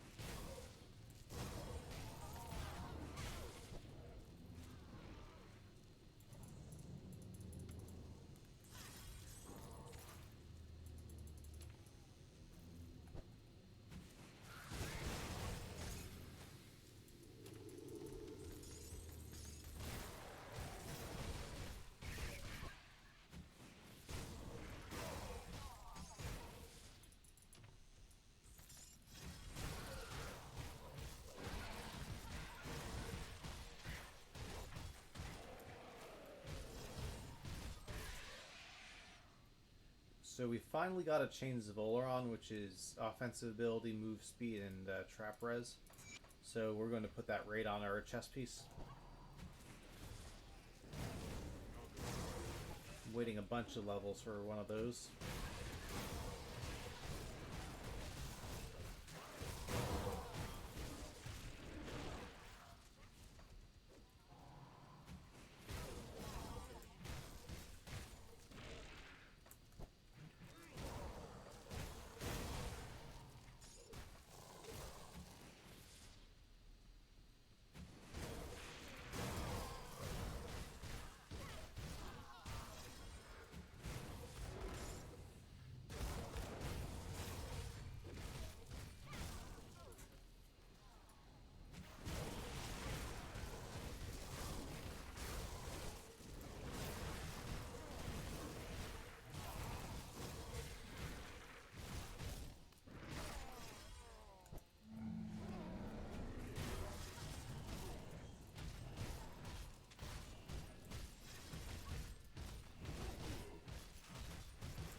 Okay, so this is boss of the base game.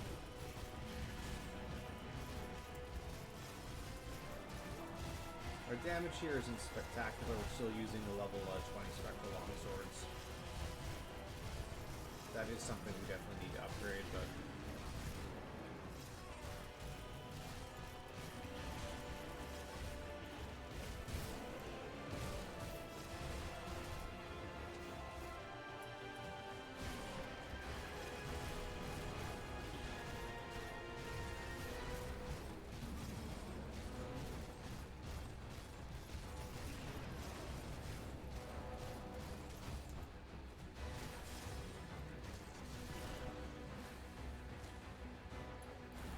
Log isn't the worst boss, but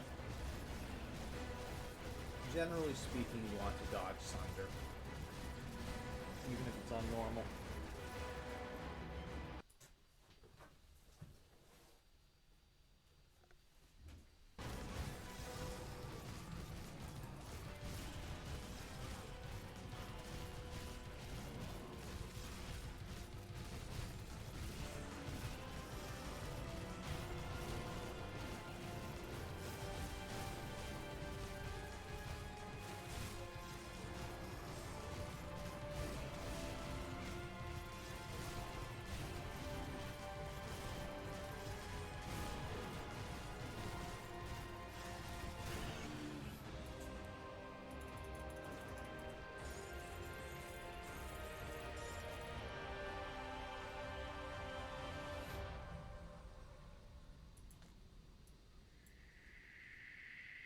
Okay, this is huge to get. I mean, the Dreeg Pants are good, but this is a huge potential roll. Leg Plates of Valor are always very good for leveling.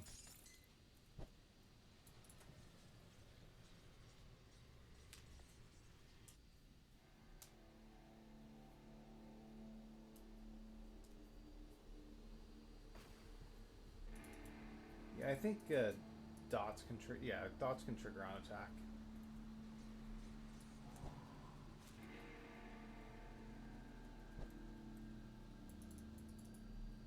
You've returned. So our great... These are also nice level 50, Good, you're but back. nice I boots. struggle to admit. You see, the Luminari have long been aware of the cult. Excuse, my father and I were... Alright, so we're level 37. We've finished fighting Log. We go check on my dog. I'll be back in a few minutes, guys.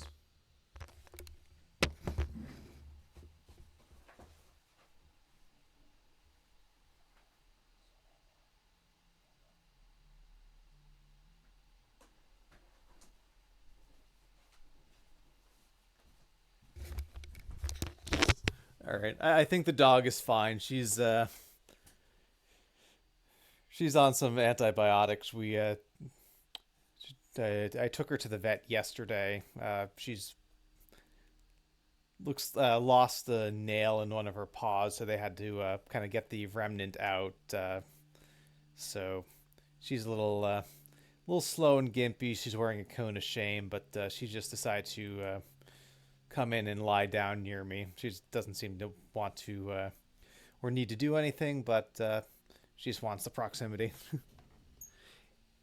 Yeah, it's not fun, Kivitz, but it's something she's dealt with for a couple years, unfortunately. But I mean, there are worse things for a dog. I mean, altogether, she handles it pretty well. All right, let's sell a few things.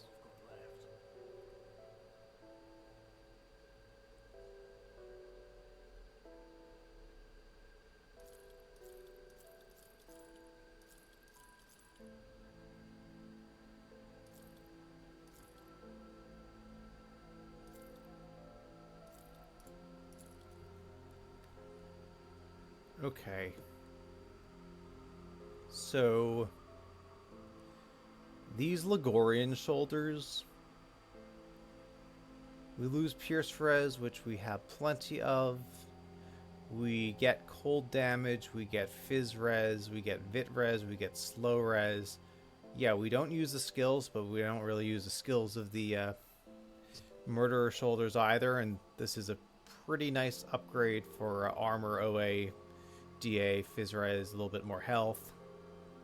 So yeah, this is it's another 150 health, more DA. I guess OA goes down because Murderer's Shoulders had flat OA on them, but yeah, we'll keep the add-on. Put that on the log shoulders.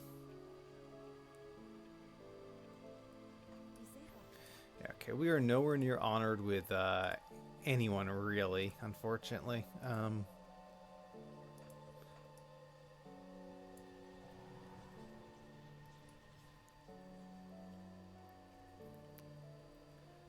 It's a shame, because I would like an Elena necklace.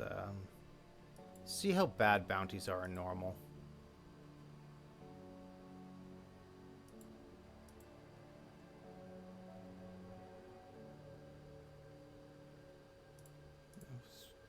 Want something that's...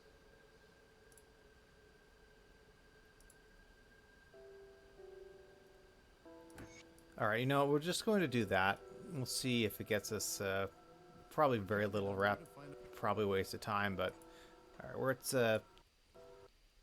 reset the game. We're at 6,000 Devil's Crossing rep right now.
Okay, so this is more armor.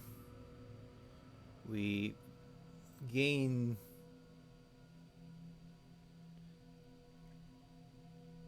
Yeah, this is like stanching of readiness. Stanching is not good, but it's an improvement.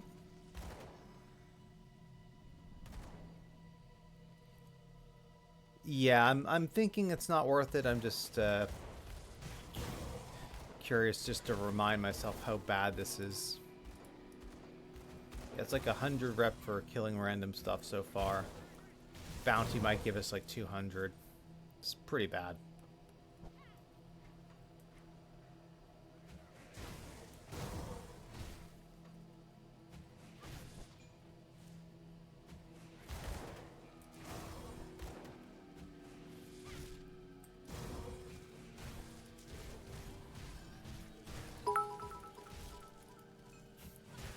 Welcome in, Marzola. Thank you for the bits. I hope your start of your Saturday is going well.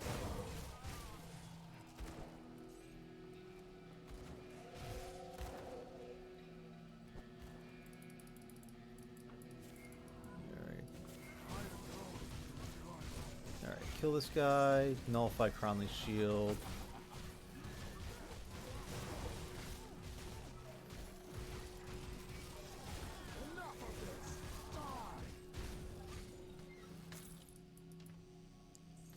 Impenetrable is pretty garbage. Not even to keep that. It's good. We went. We started at level 25. We're at 37 now, so it's slow and steady, very much. Have picked up a few little armor upgrades and things along those lines.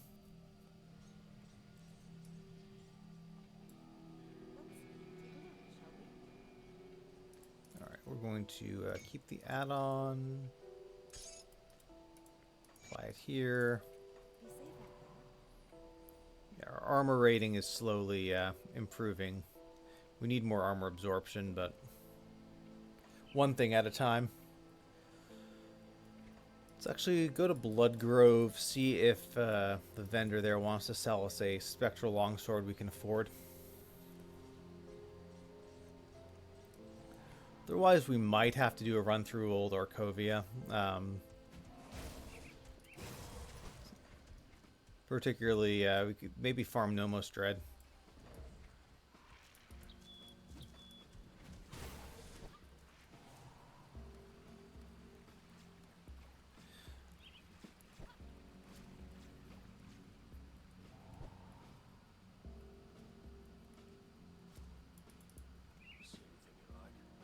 Shield of Alacrity, Shield of Corrosion. Yeah, no, I mean, we can obviously keep farming this guy, but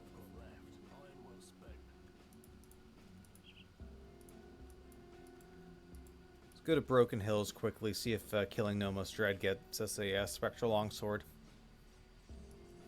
That's of a higher level.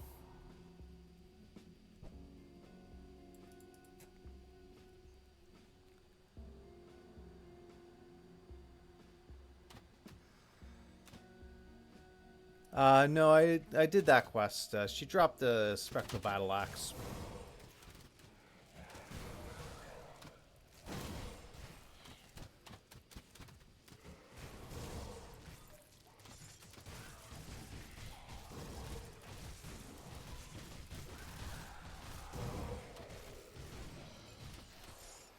Superior of Celerity. Like,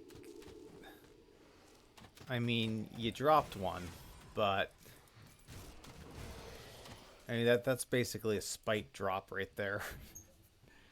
Let's try again. Slick, thank you for the sub, much appreciated.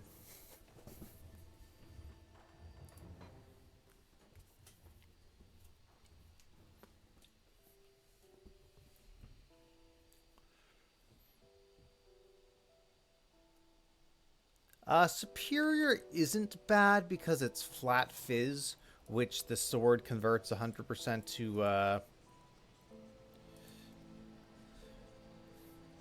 to cold for Shadow Strike specifically, but its celerity is absolute garbage. Yeah, I assume it's 33% for Axe, Sword, or Bludgeon.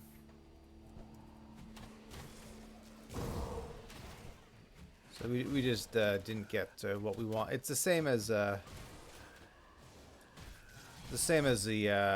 boss in the Spine Cove. Shield of Alacrity.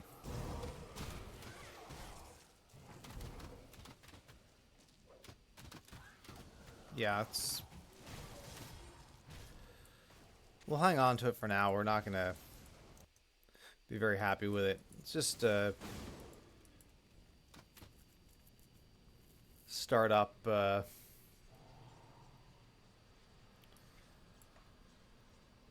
actually we do have another option. I think, yeah, we have the scrap to repair this bridge, and we can get a... It might destroy our Chaos Res, but I think Gale Slice...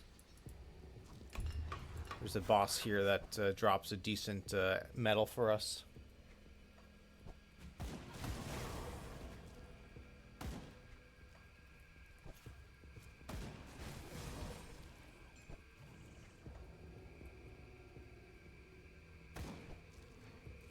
There's also the Fang of the Bone Hunter quest, which we're not going to turn in because we can't afford to lose the Black Legion rep, but there's a shrine there, so that is valuable.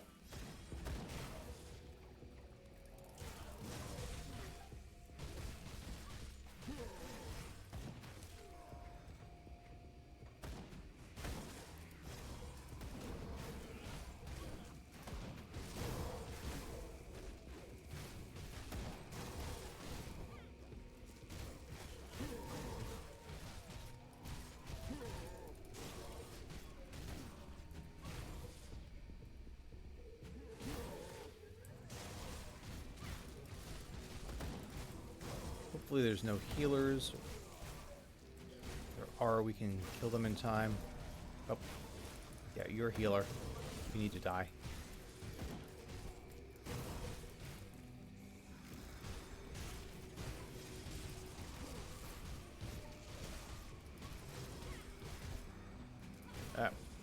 Yep, healer hiding in the corner behind everything, of course.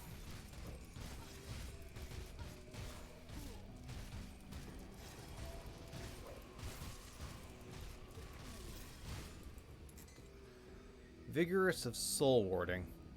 So yeah, this is flat Pierce to Shadow Strike, +3 to Nightfall, Vit, and Aether Res. Like, this is, from a damage perspective, it's an upgrade. I'm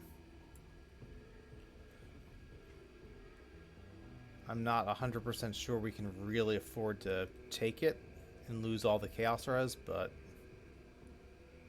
just, I mean, it would be a very nice health boost and damage boost, so I'll keep it here for now, and then if we do something about our Chaos Res, we can maybe swap that in.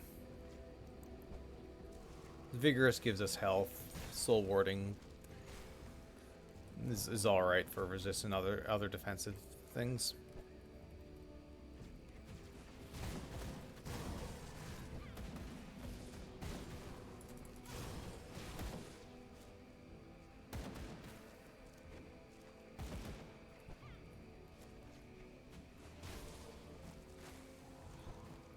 Scave, welcome in. Sadly, this is not Max's stream, so the emotes do not work here. Or the commands don't work here, I should say.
I mean, a decay is bad, but I mean, it's hard to complain about a 19% Phys Res shield for it's a low-level item. I don't think I've changed much of anything now.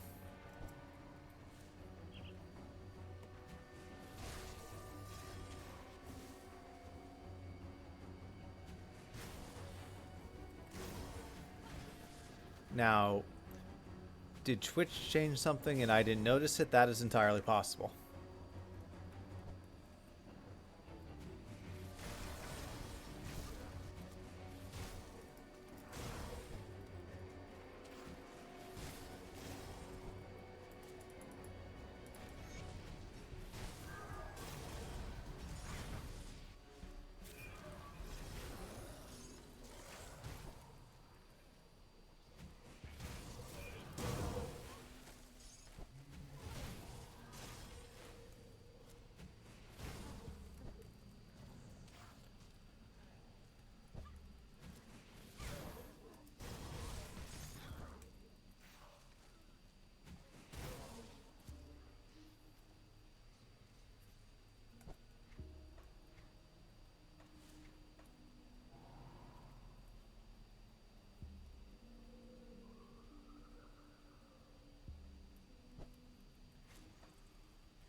Hmm.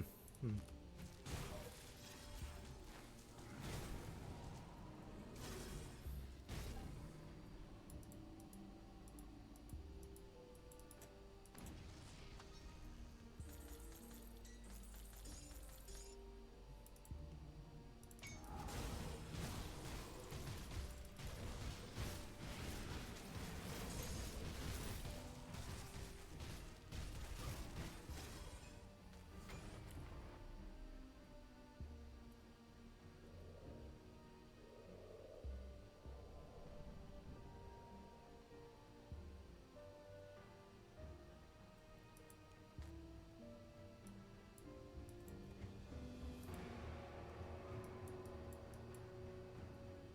Health, DA, Frostburn, and we'll get Blizzard next.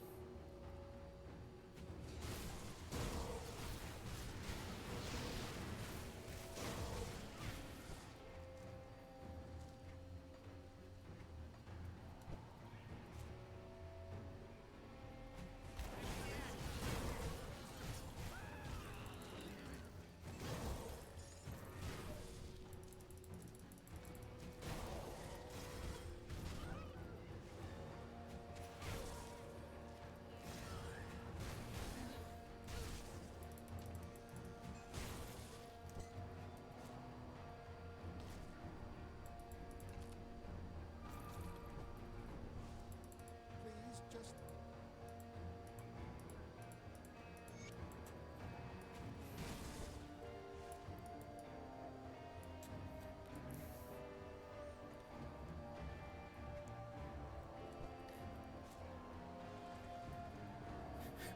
Fair enough. So something changed in your settings then, maybe, Scave?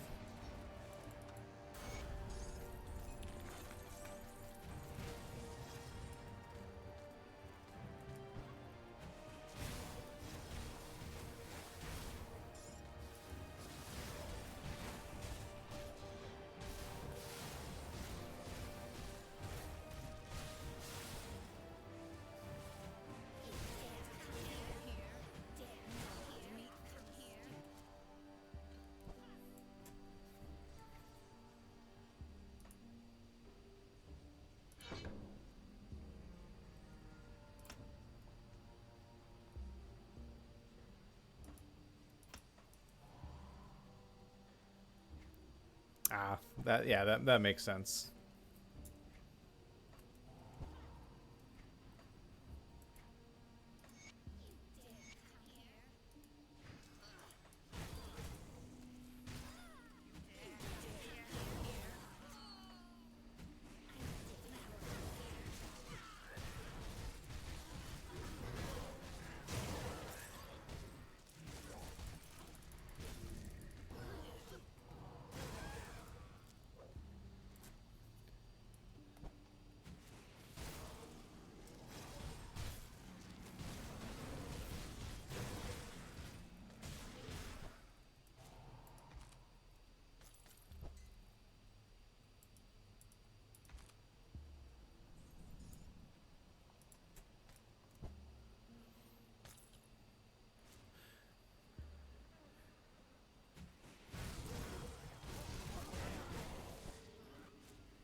All right, so we got 26 devotion points so far. We'll get a few more, and obviously we'll be doing Forgotten Gods.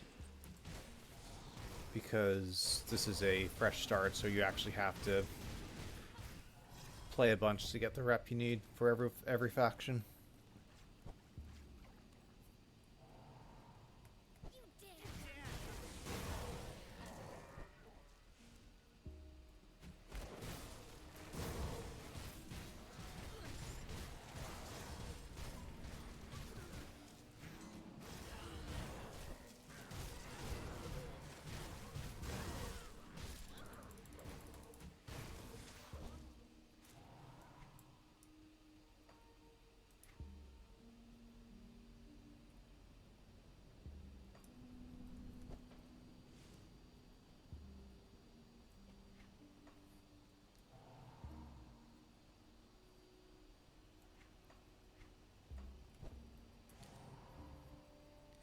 Yeah, I think a lot of us, especially, we're in the habit of playing very quickly. It's nice to slow down a little and let someone who doesn't have low car stat XP pots and all that stuff good to go kind of see how you go about it. If you see all good, what you I can.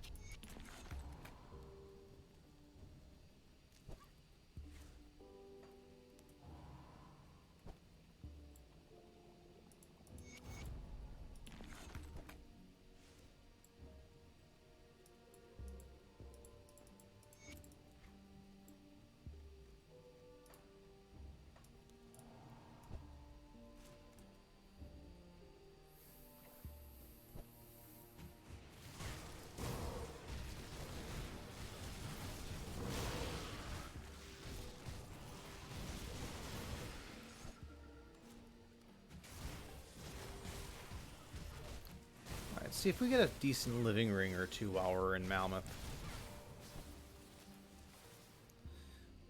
So they have, I think, Vit Res, percent elemental damage, and percent health kind of implicit.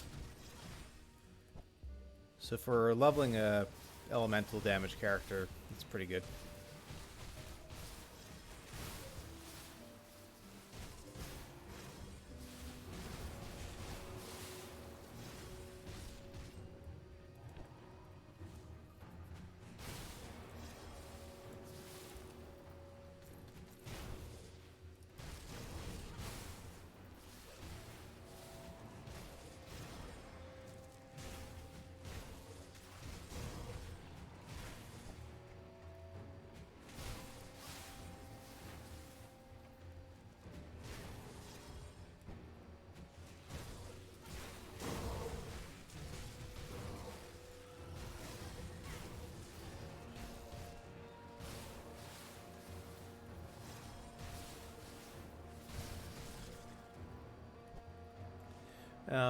I mean, without XP pots, it's hard to get a ton of experience. I guess if you do a lot of farming and side quests, maybe, but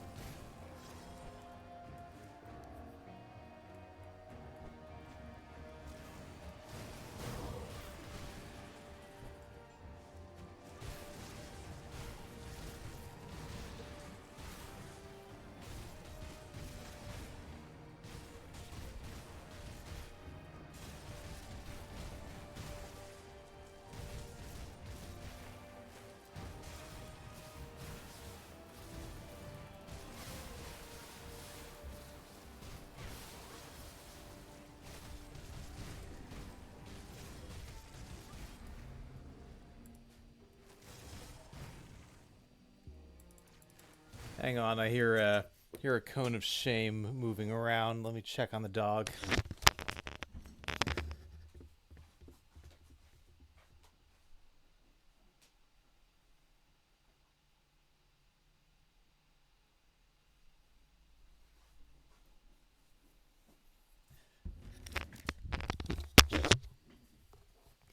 Yeah, she's fine. She's just rolling around.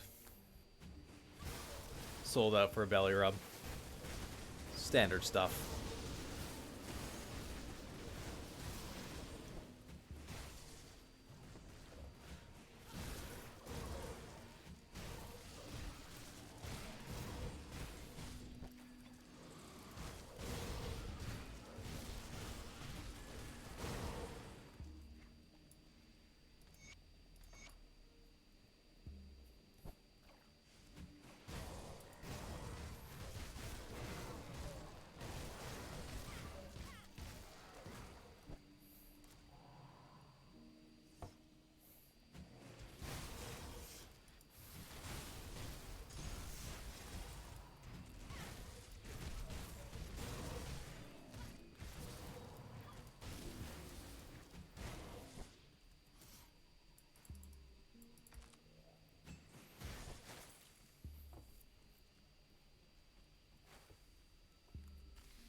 So we'll actually see if Sylvaria spawned here, because it's a good way to get blooms, also potential living rings from the different plants. So she's in one of her other 2 spawn locations, which we'll get to eventually.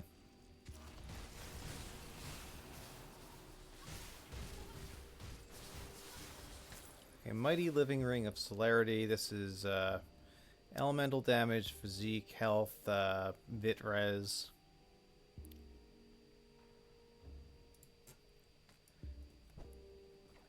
I want something a little better than that.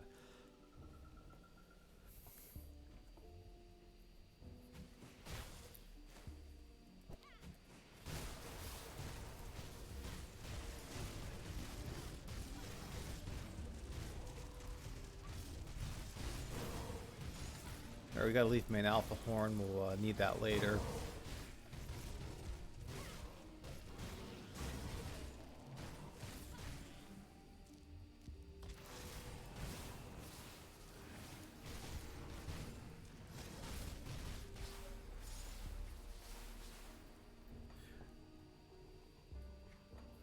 I mean, we can't use them for a while, but we're doing pretty well getting Ogden Blooms on this fresh start.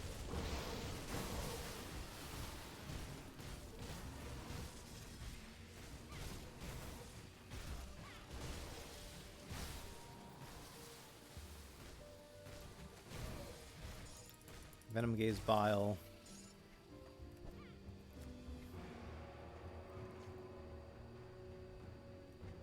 I think.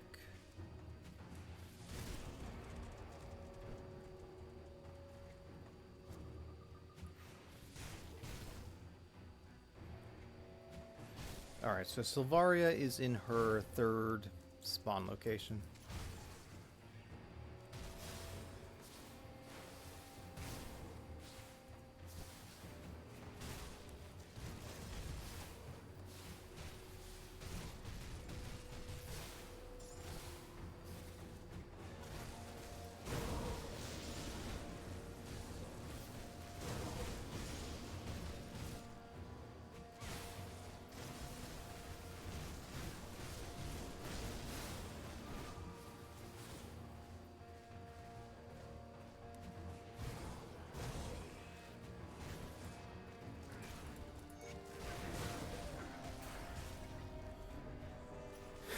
Ten blooms for 1 Manticore Eye.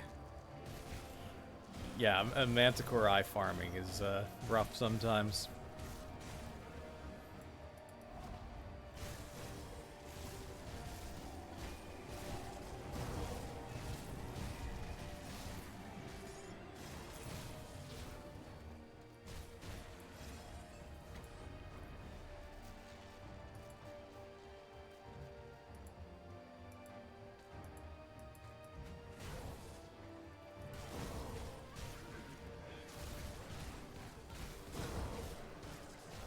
Sometimes you get lucky, and sometimes you get very, very, very unlucky.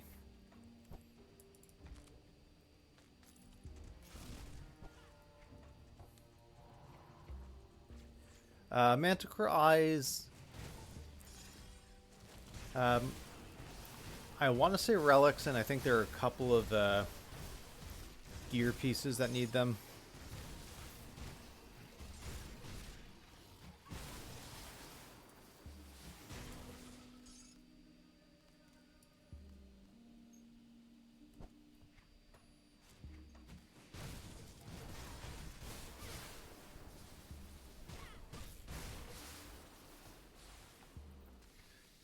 Yeah, exactly.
What set is that for?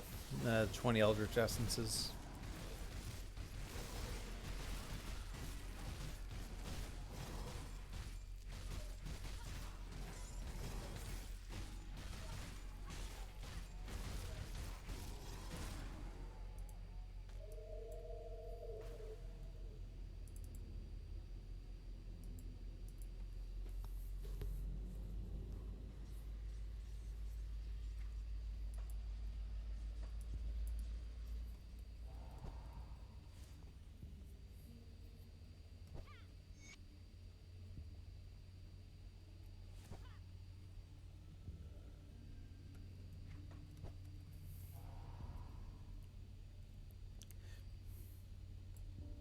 Radigan, okay. Yeah, I know there's a few. Oh, cutting right through. Glad you.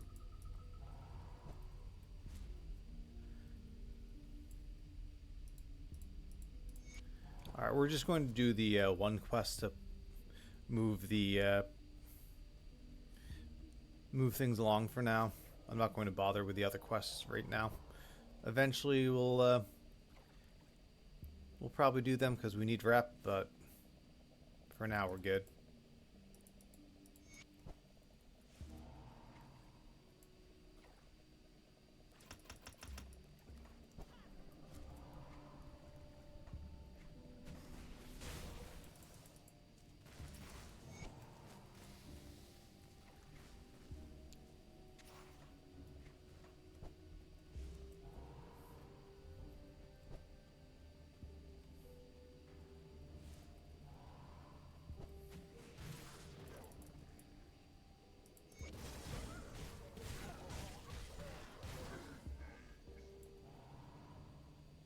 Oh yeah, Deathstalker Relic is the brutal one.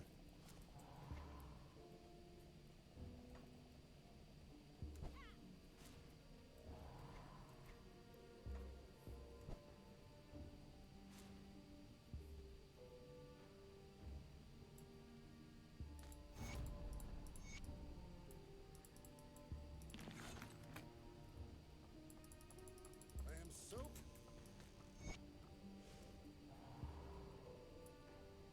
A blessed welcome.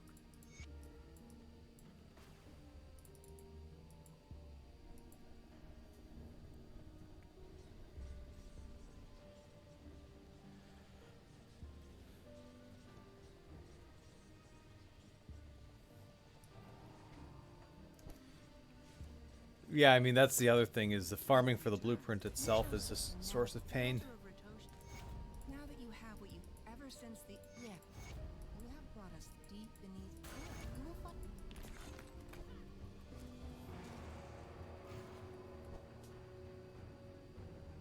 Go around and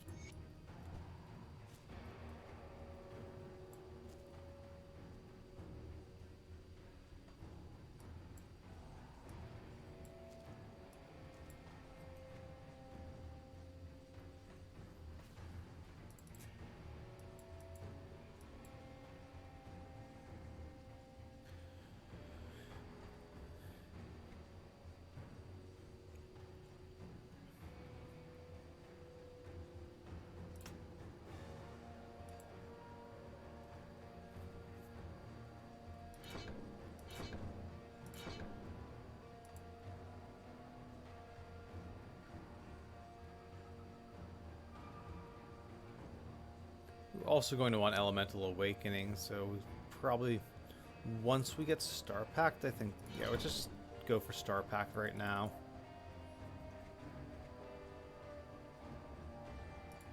Yeah, Homestead, we're nowhere, in Devil's Crossing, we're nowhere near honored yet, unfortunately.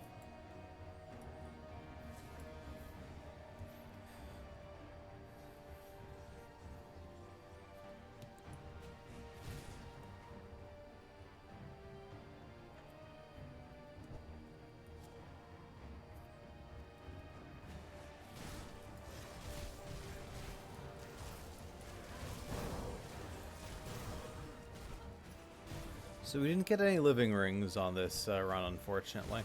That would be legitimate upgrades, at least for us.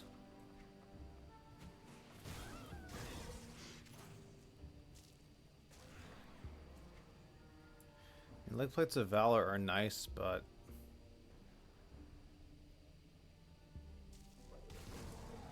I feel like we're okay for now. 18% Phys Res on a level 40 SSF character is pretty solid.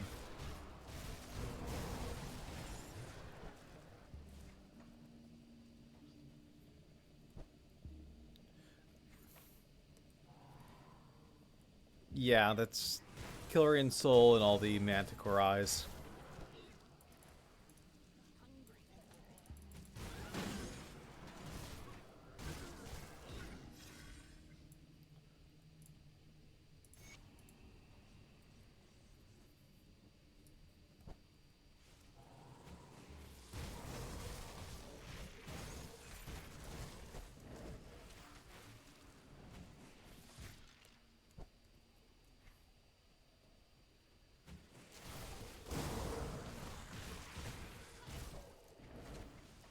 So we also have the Missing Sisters quest to turn in at Coven, and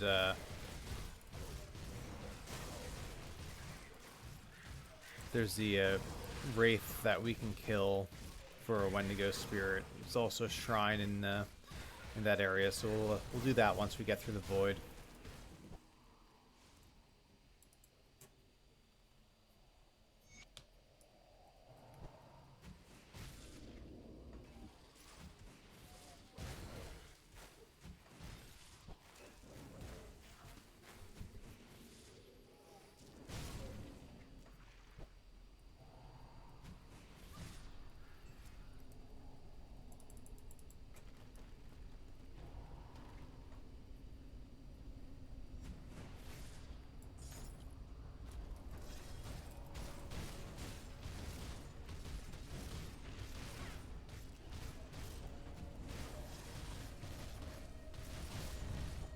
Alright, let's avoid the volcano.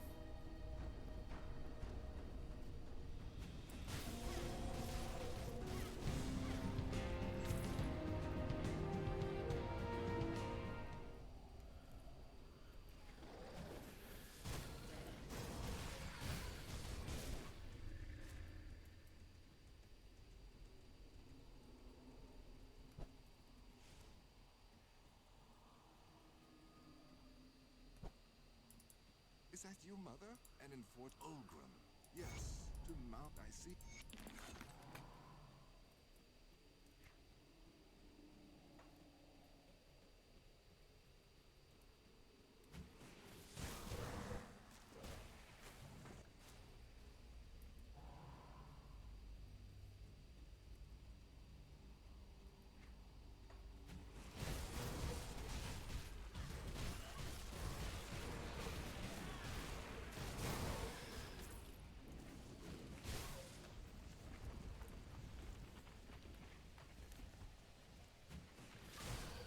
So I think that's the third perdition piece that's dropped for me on this run.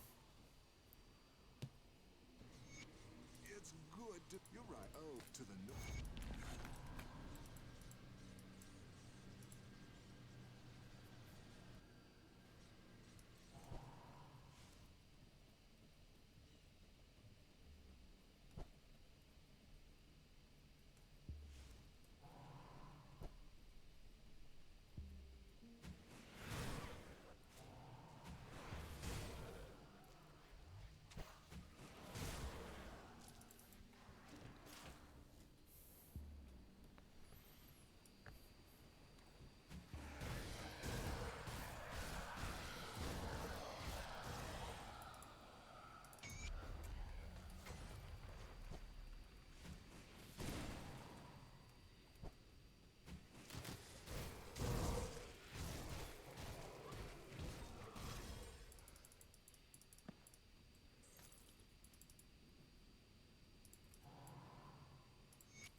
Yeah, Frowsy Dark, I agree. Having something that can very quickly farm all that stuff is tremendously helpful.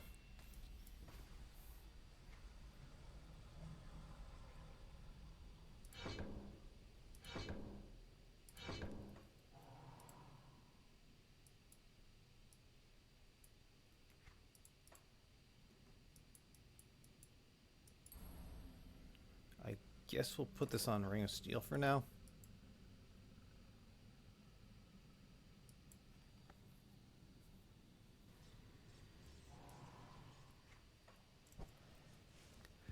Skater's very fast.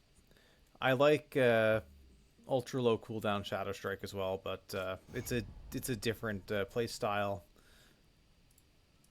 And it kind of depends on whether you have enemies you can Shadow Strike to.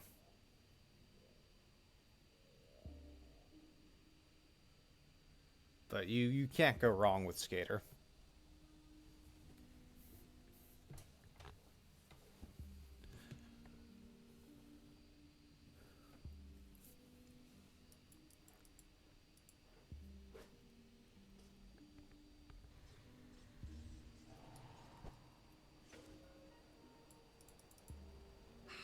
We were never.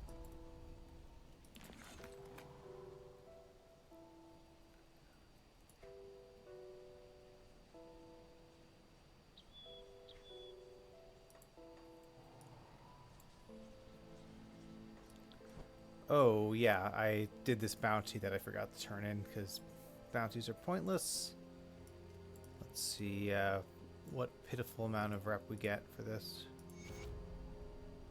125. Yeah, this is why you don't do bounties in normal.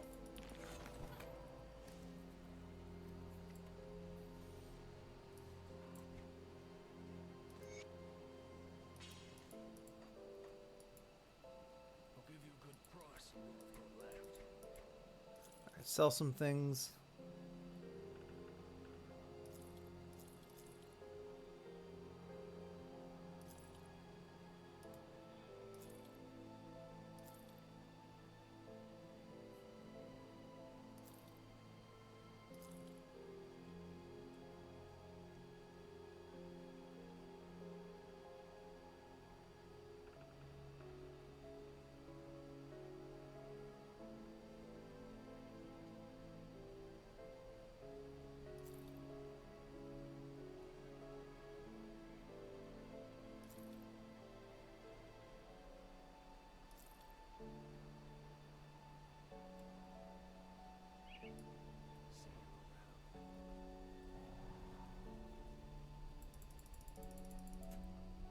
Save storage, no questions.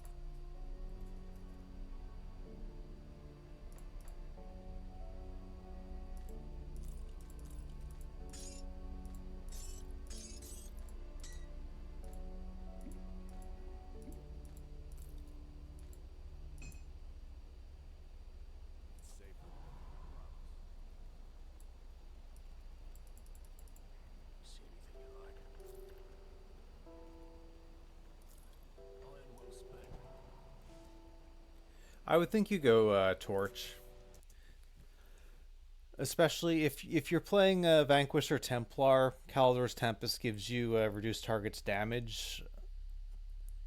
So one of the reasons to go Empyrean isn't there. You also get a lot more fire damage by going the Torch route. Alright, so we have 38% Aether Res. We don't have a ton we can really do about that right now, unless we I think Purified Salt, we could put one of those on a weapon maybe, but if I can avoid doing that, I kind of want to.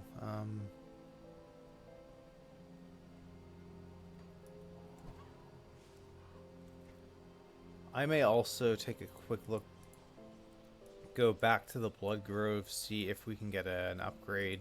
Spectral Longsword.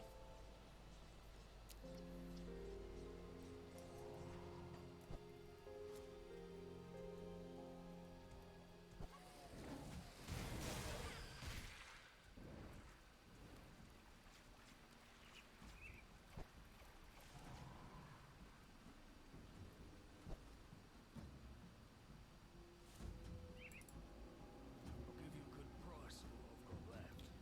Shield of Celerity. Nope, not an upgrade.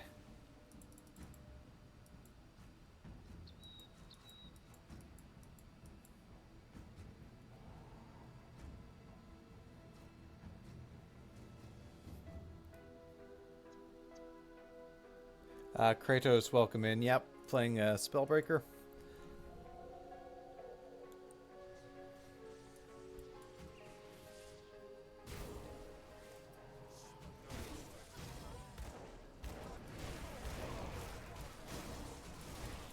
Yeah, lack of Aether Res is a little concerning for Malmoth.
It's another Perdition set piece. We're obviously not playing Perdition, but it's kind of funny to see them keep dropping. Sure, give me a minute. Just going to get the Rift Gate. All right, got our Aether Cluster back.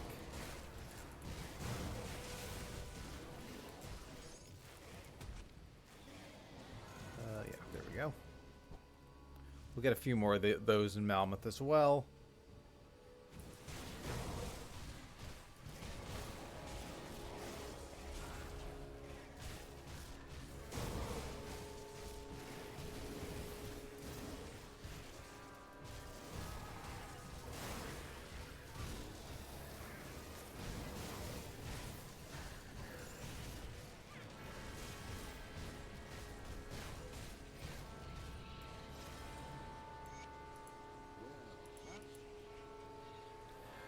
Alright, so Nightblade, Shadow Strike, and this for reducing cooldown.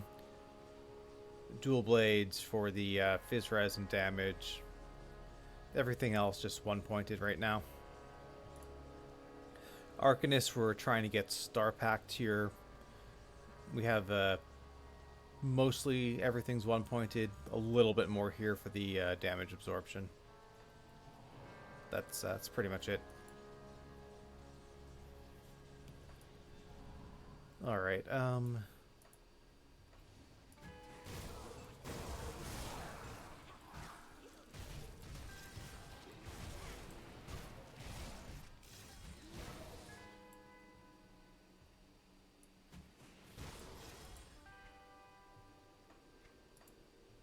Devotions. DA armor. Cold. Yeah, I think we take the damage here.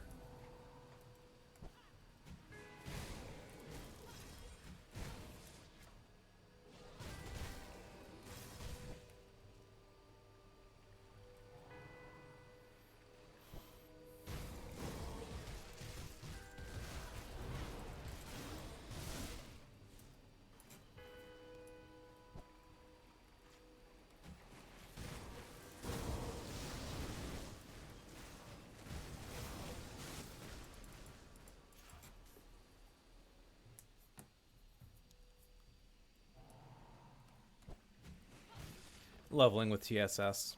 It's reasonable. I think Shadow Strike, especially if you have your MIs laid out for you, which obviously we don't for this because we did fresh start, but Shadow Strike is just so fast to level. And at least I find it very satisfying.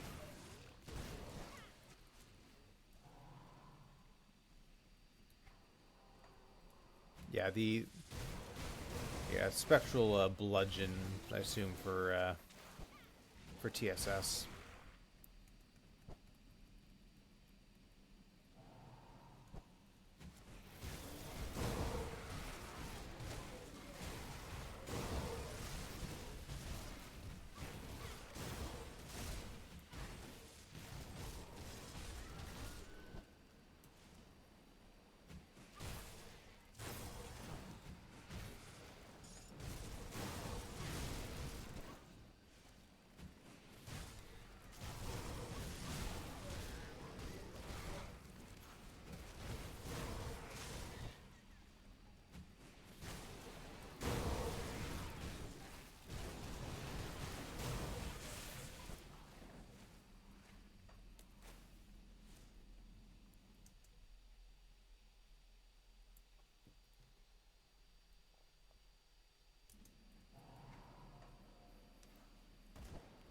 Yeah, the Spectral Bludgeon will convert all the lightning to cold.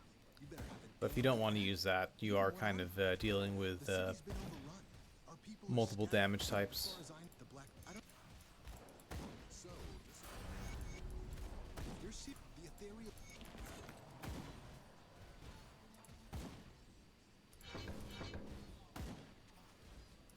Alright, so 1 point in Star Pact.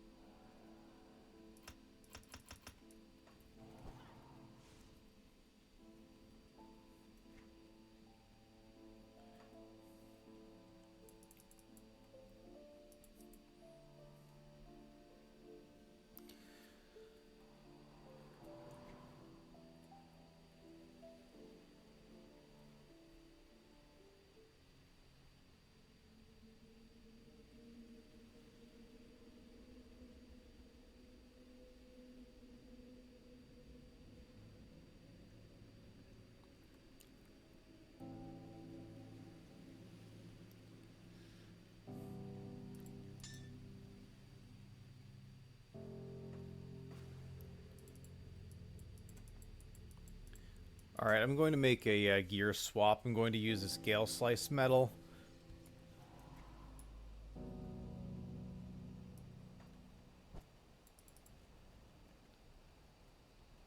Got any more scrap metal?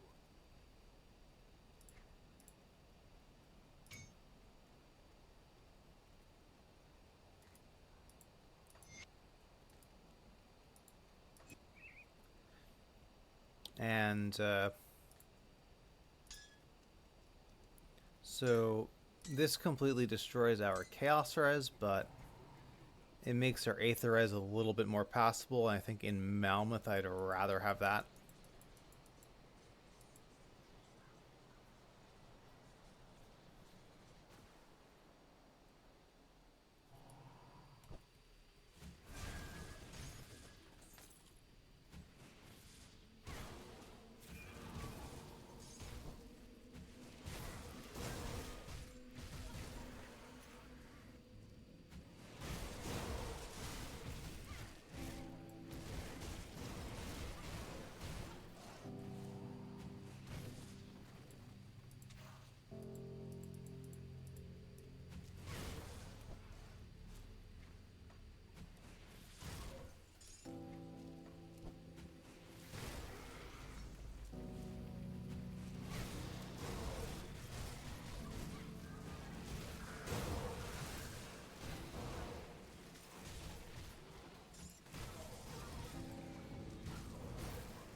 You need Aether Shards or Aether Clusters. You just go to Malmouth and kill the these Sentinel enemies.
I was beginning. Me?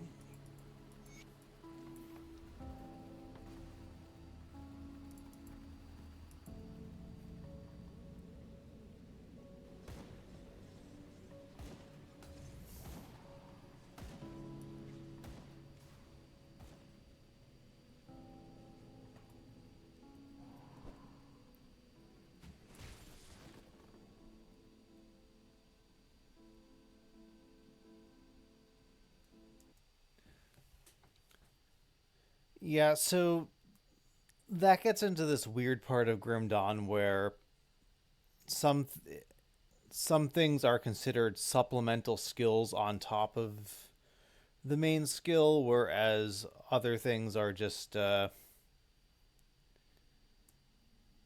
know essentially like an enhancement to the main skill, not seen as a separate skill.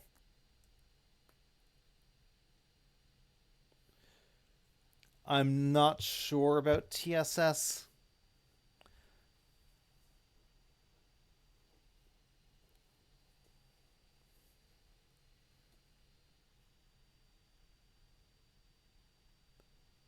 But I mean, you could very easily test it. I think in the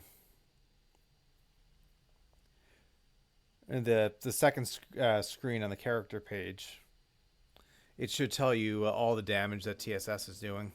I've spoken with Corinia. She appears to be in charge of these people. Corinia?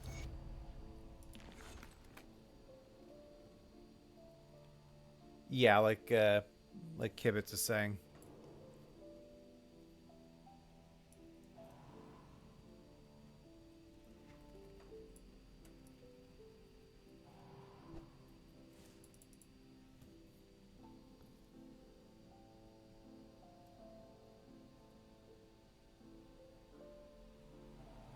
Master Hall's welcome in.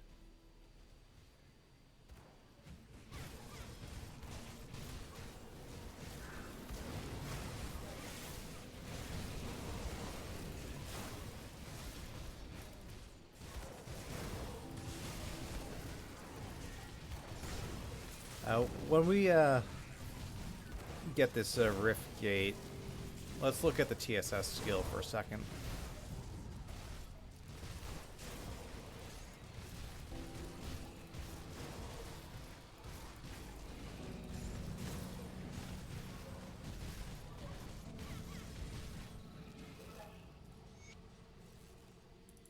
The outpost is up. Resistance have it.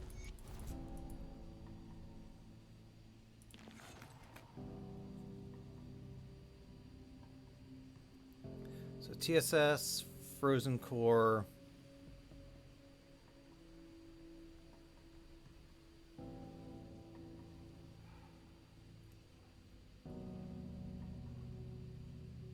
So it's a chance of lightning damage. So the the crit damage, the percent lightning damage, I think, will modify this, which then gets converted to cold. The specific Shattered Star proc might be different, but this is still going to be worth investing in for the crit and the percent lightning, which will help that.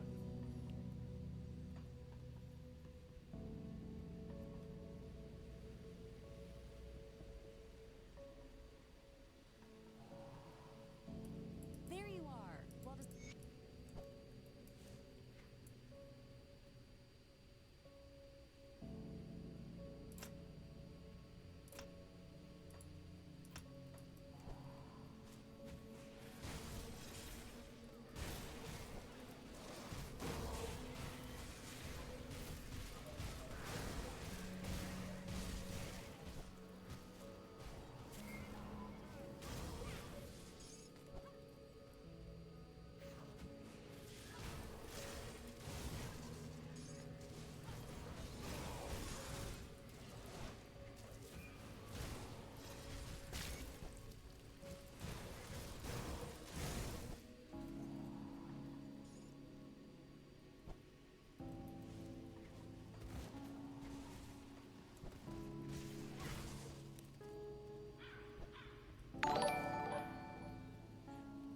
Evo, thanks for the follow. Welcome in.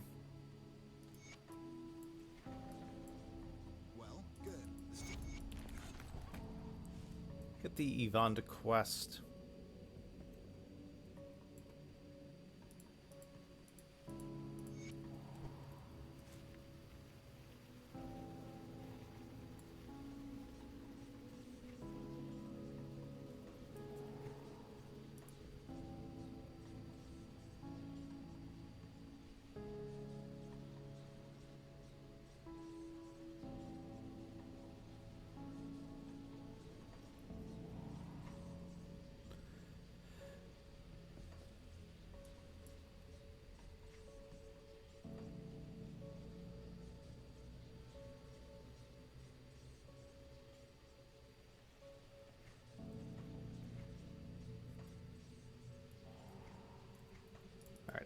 I'm going to try again with a Blood Grove vendor, see if we can upgrade at least one of our weapons to do a little bit more damage.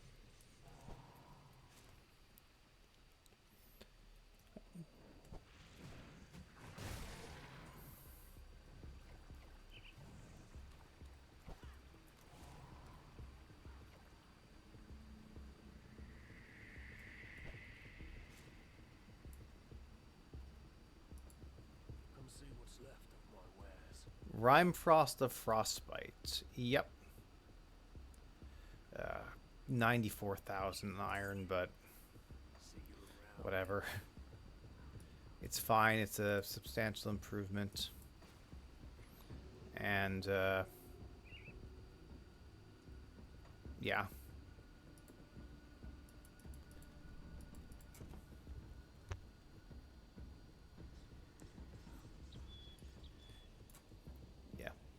Definitely fresh start's slower than Lokar. Let's see Cold Stone.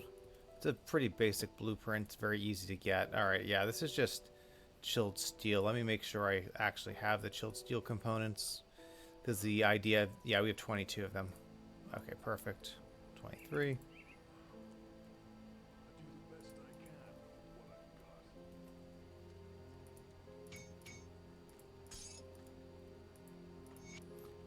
got. We'll put a Cold Stone on our other Spectral Longsword, the lower level one. We'll just keep it in stash for now.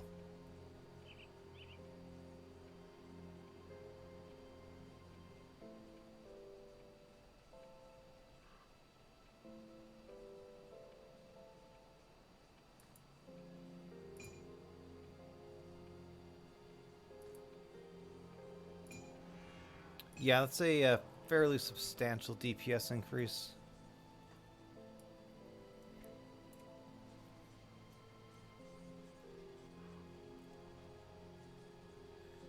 And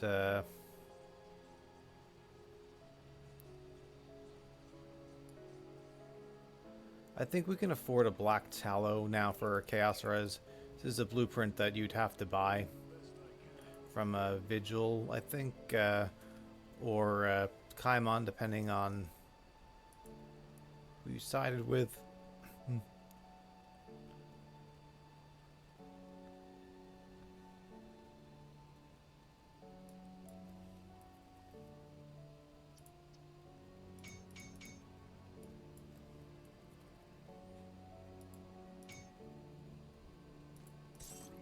So we'll swap this out. That'll give us some more Chaos Res.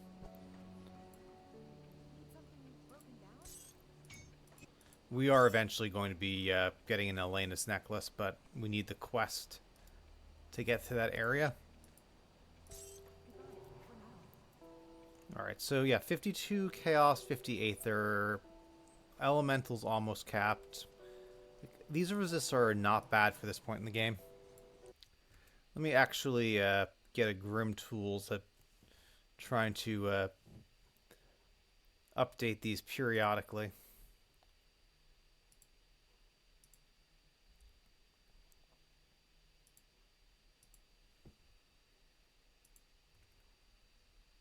So yeah, this is the current state of the build, and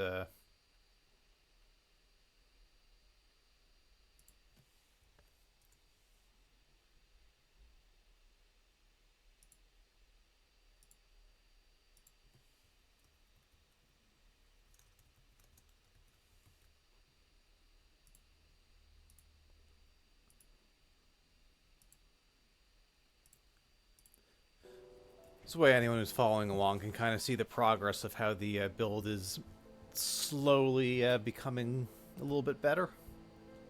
Like, yeah, Aether Chaos are really the only problems. They're at 50%, which I feel like on normal difficulty is at least okay. Physres is good. We could use more armor absorption, but that's something we'll get to in due time. Let's also...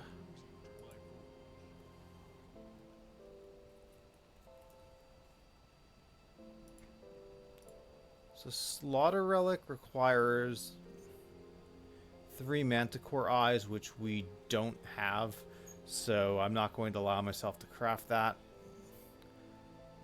We could do some farming for Manticore Eyes at some point. I think maybe before we go to Elite, we'll upgrade our relic, but we'll leave it be for now.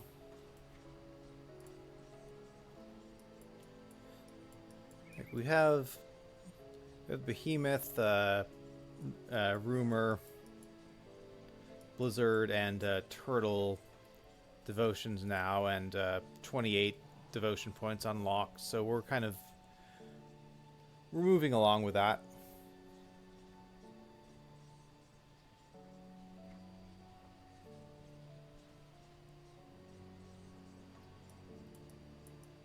I think this is actually kind of a good stopping point for this build for today, but I am curious now to look at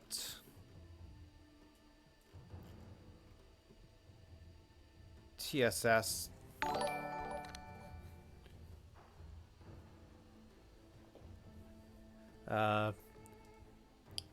Vezrilx, thanks for the follow. A little science, why not?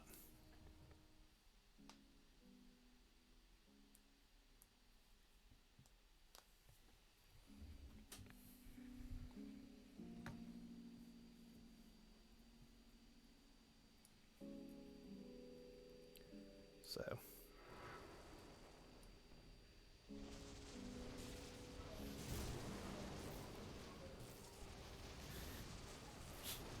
I love the sigils on this build, but it also does have TSS, so we can kind of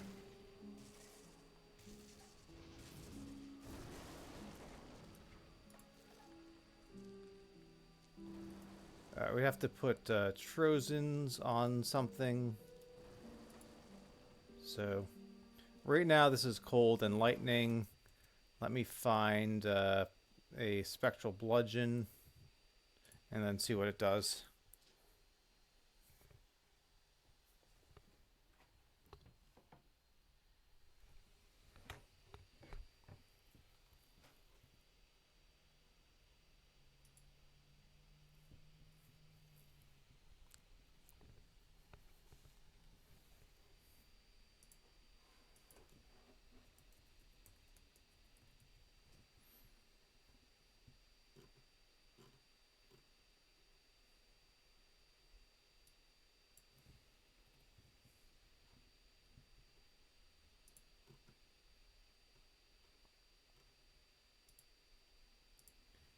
Alright, so really the main thing we care about here is the damage.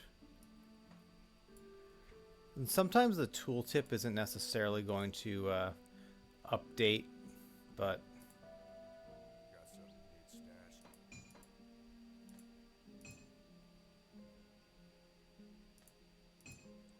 alright. I don't want to accidentally use one of these on my fresh start, so I'm going to put the Spectral Longswords away. So yeah, now this is entirely cold in Frostburn. It doesn't change this, but I'm not sure if that's just sometimes the tooltips don't actually update, but like we at least know that like all this you know, plus lightning, plus crit, and all of this is turned to cold at least. Go on a dummy.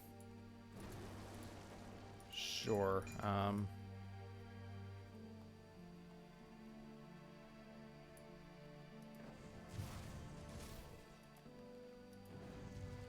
And what do I...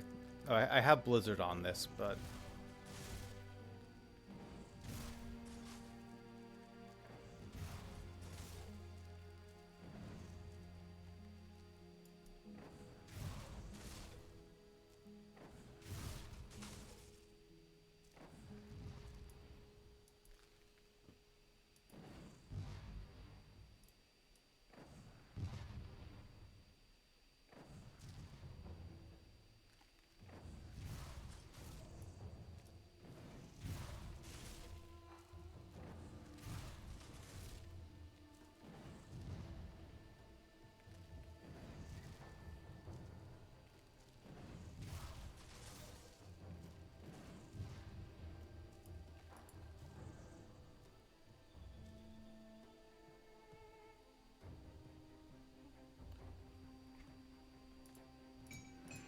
Yeah, okay, so we figured that out. And we need to put this back on Sigil for next time I play this build.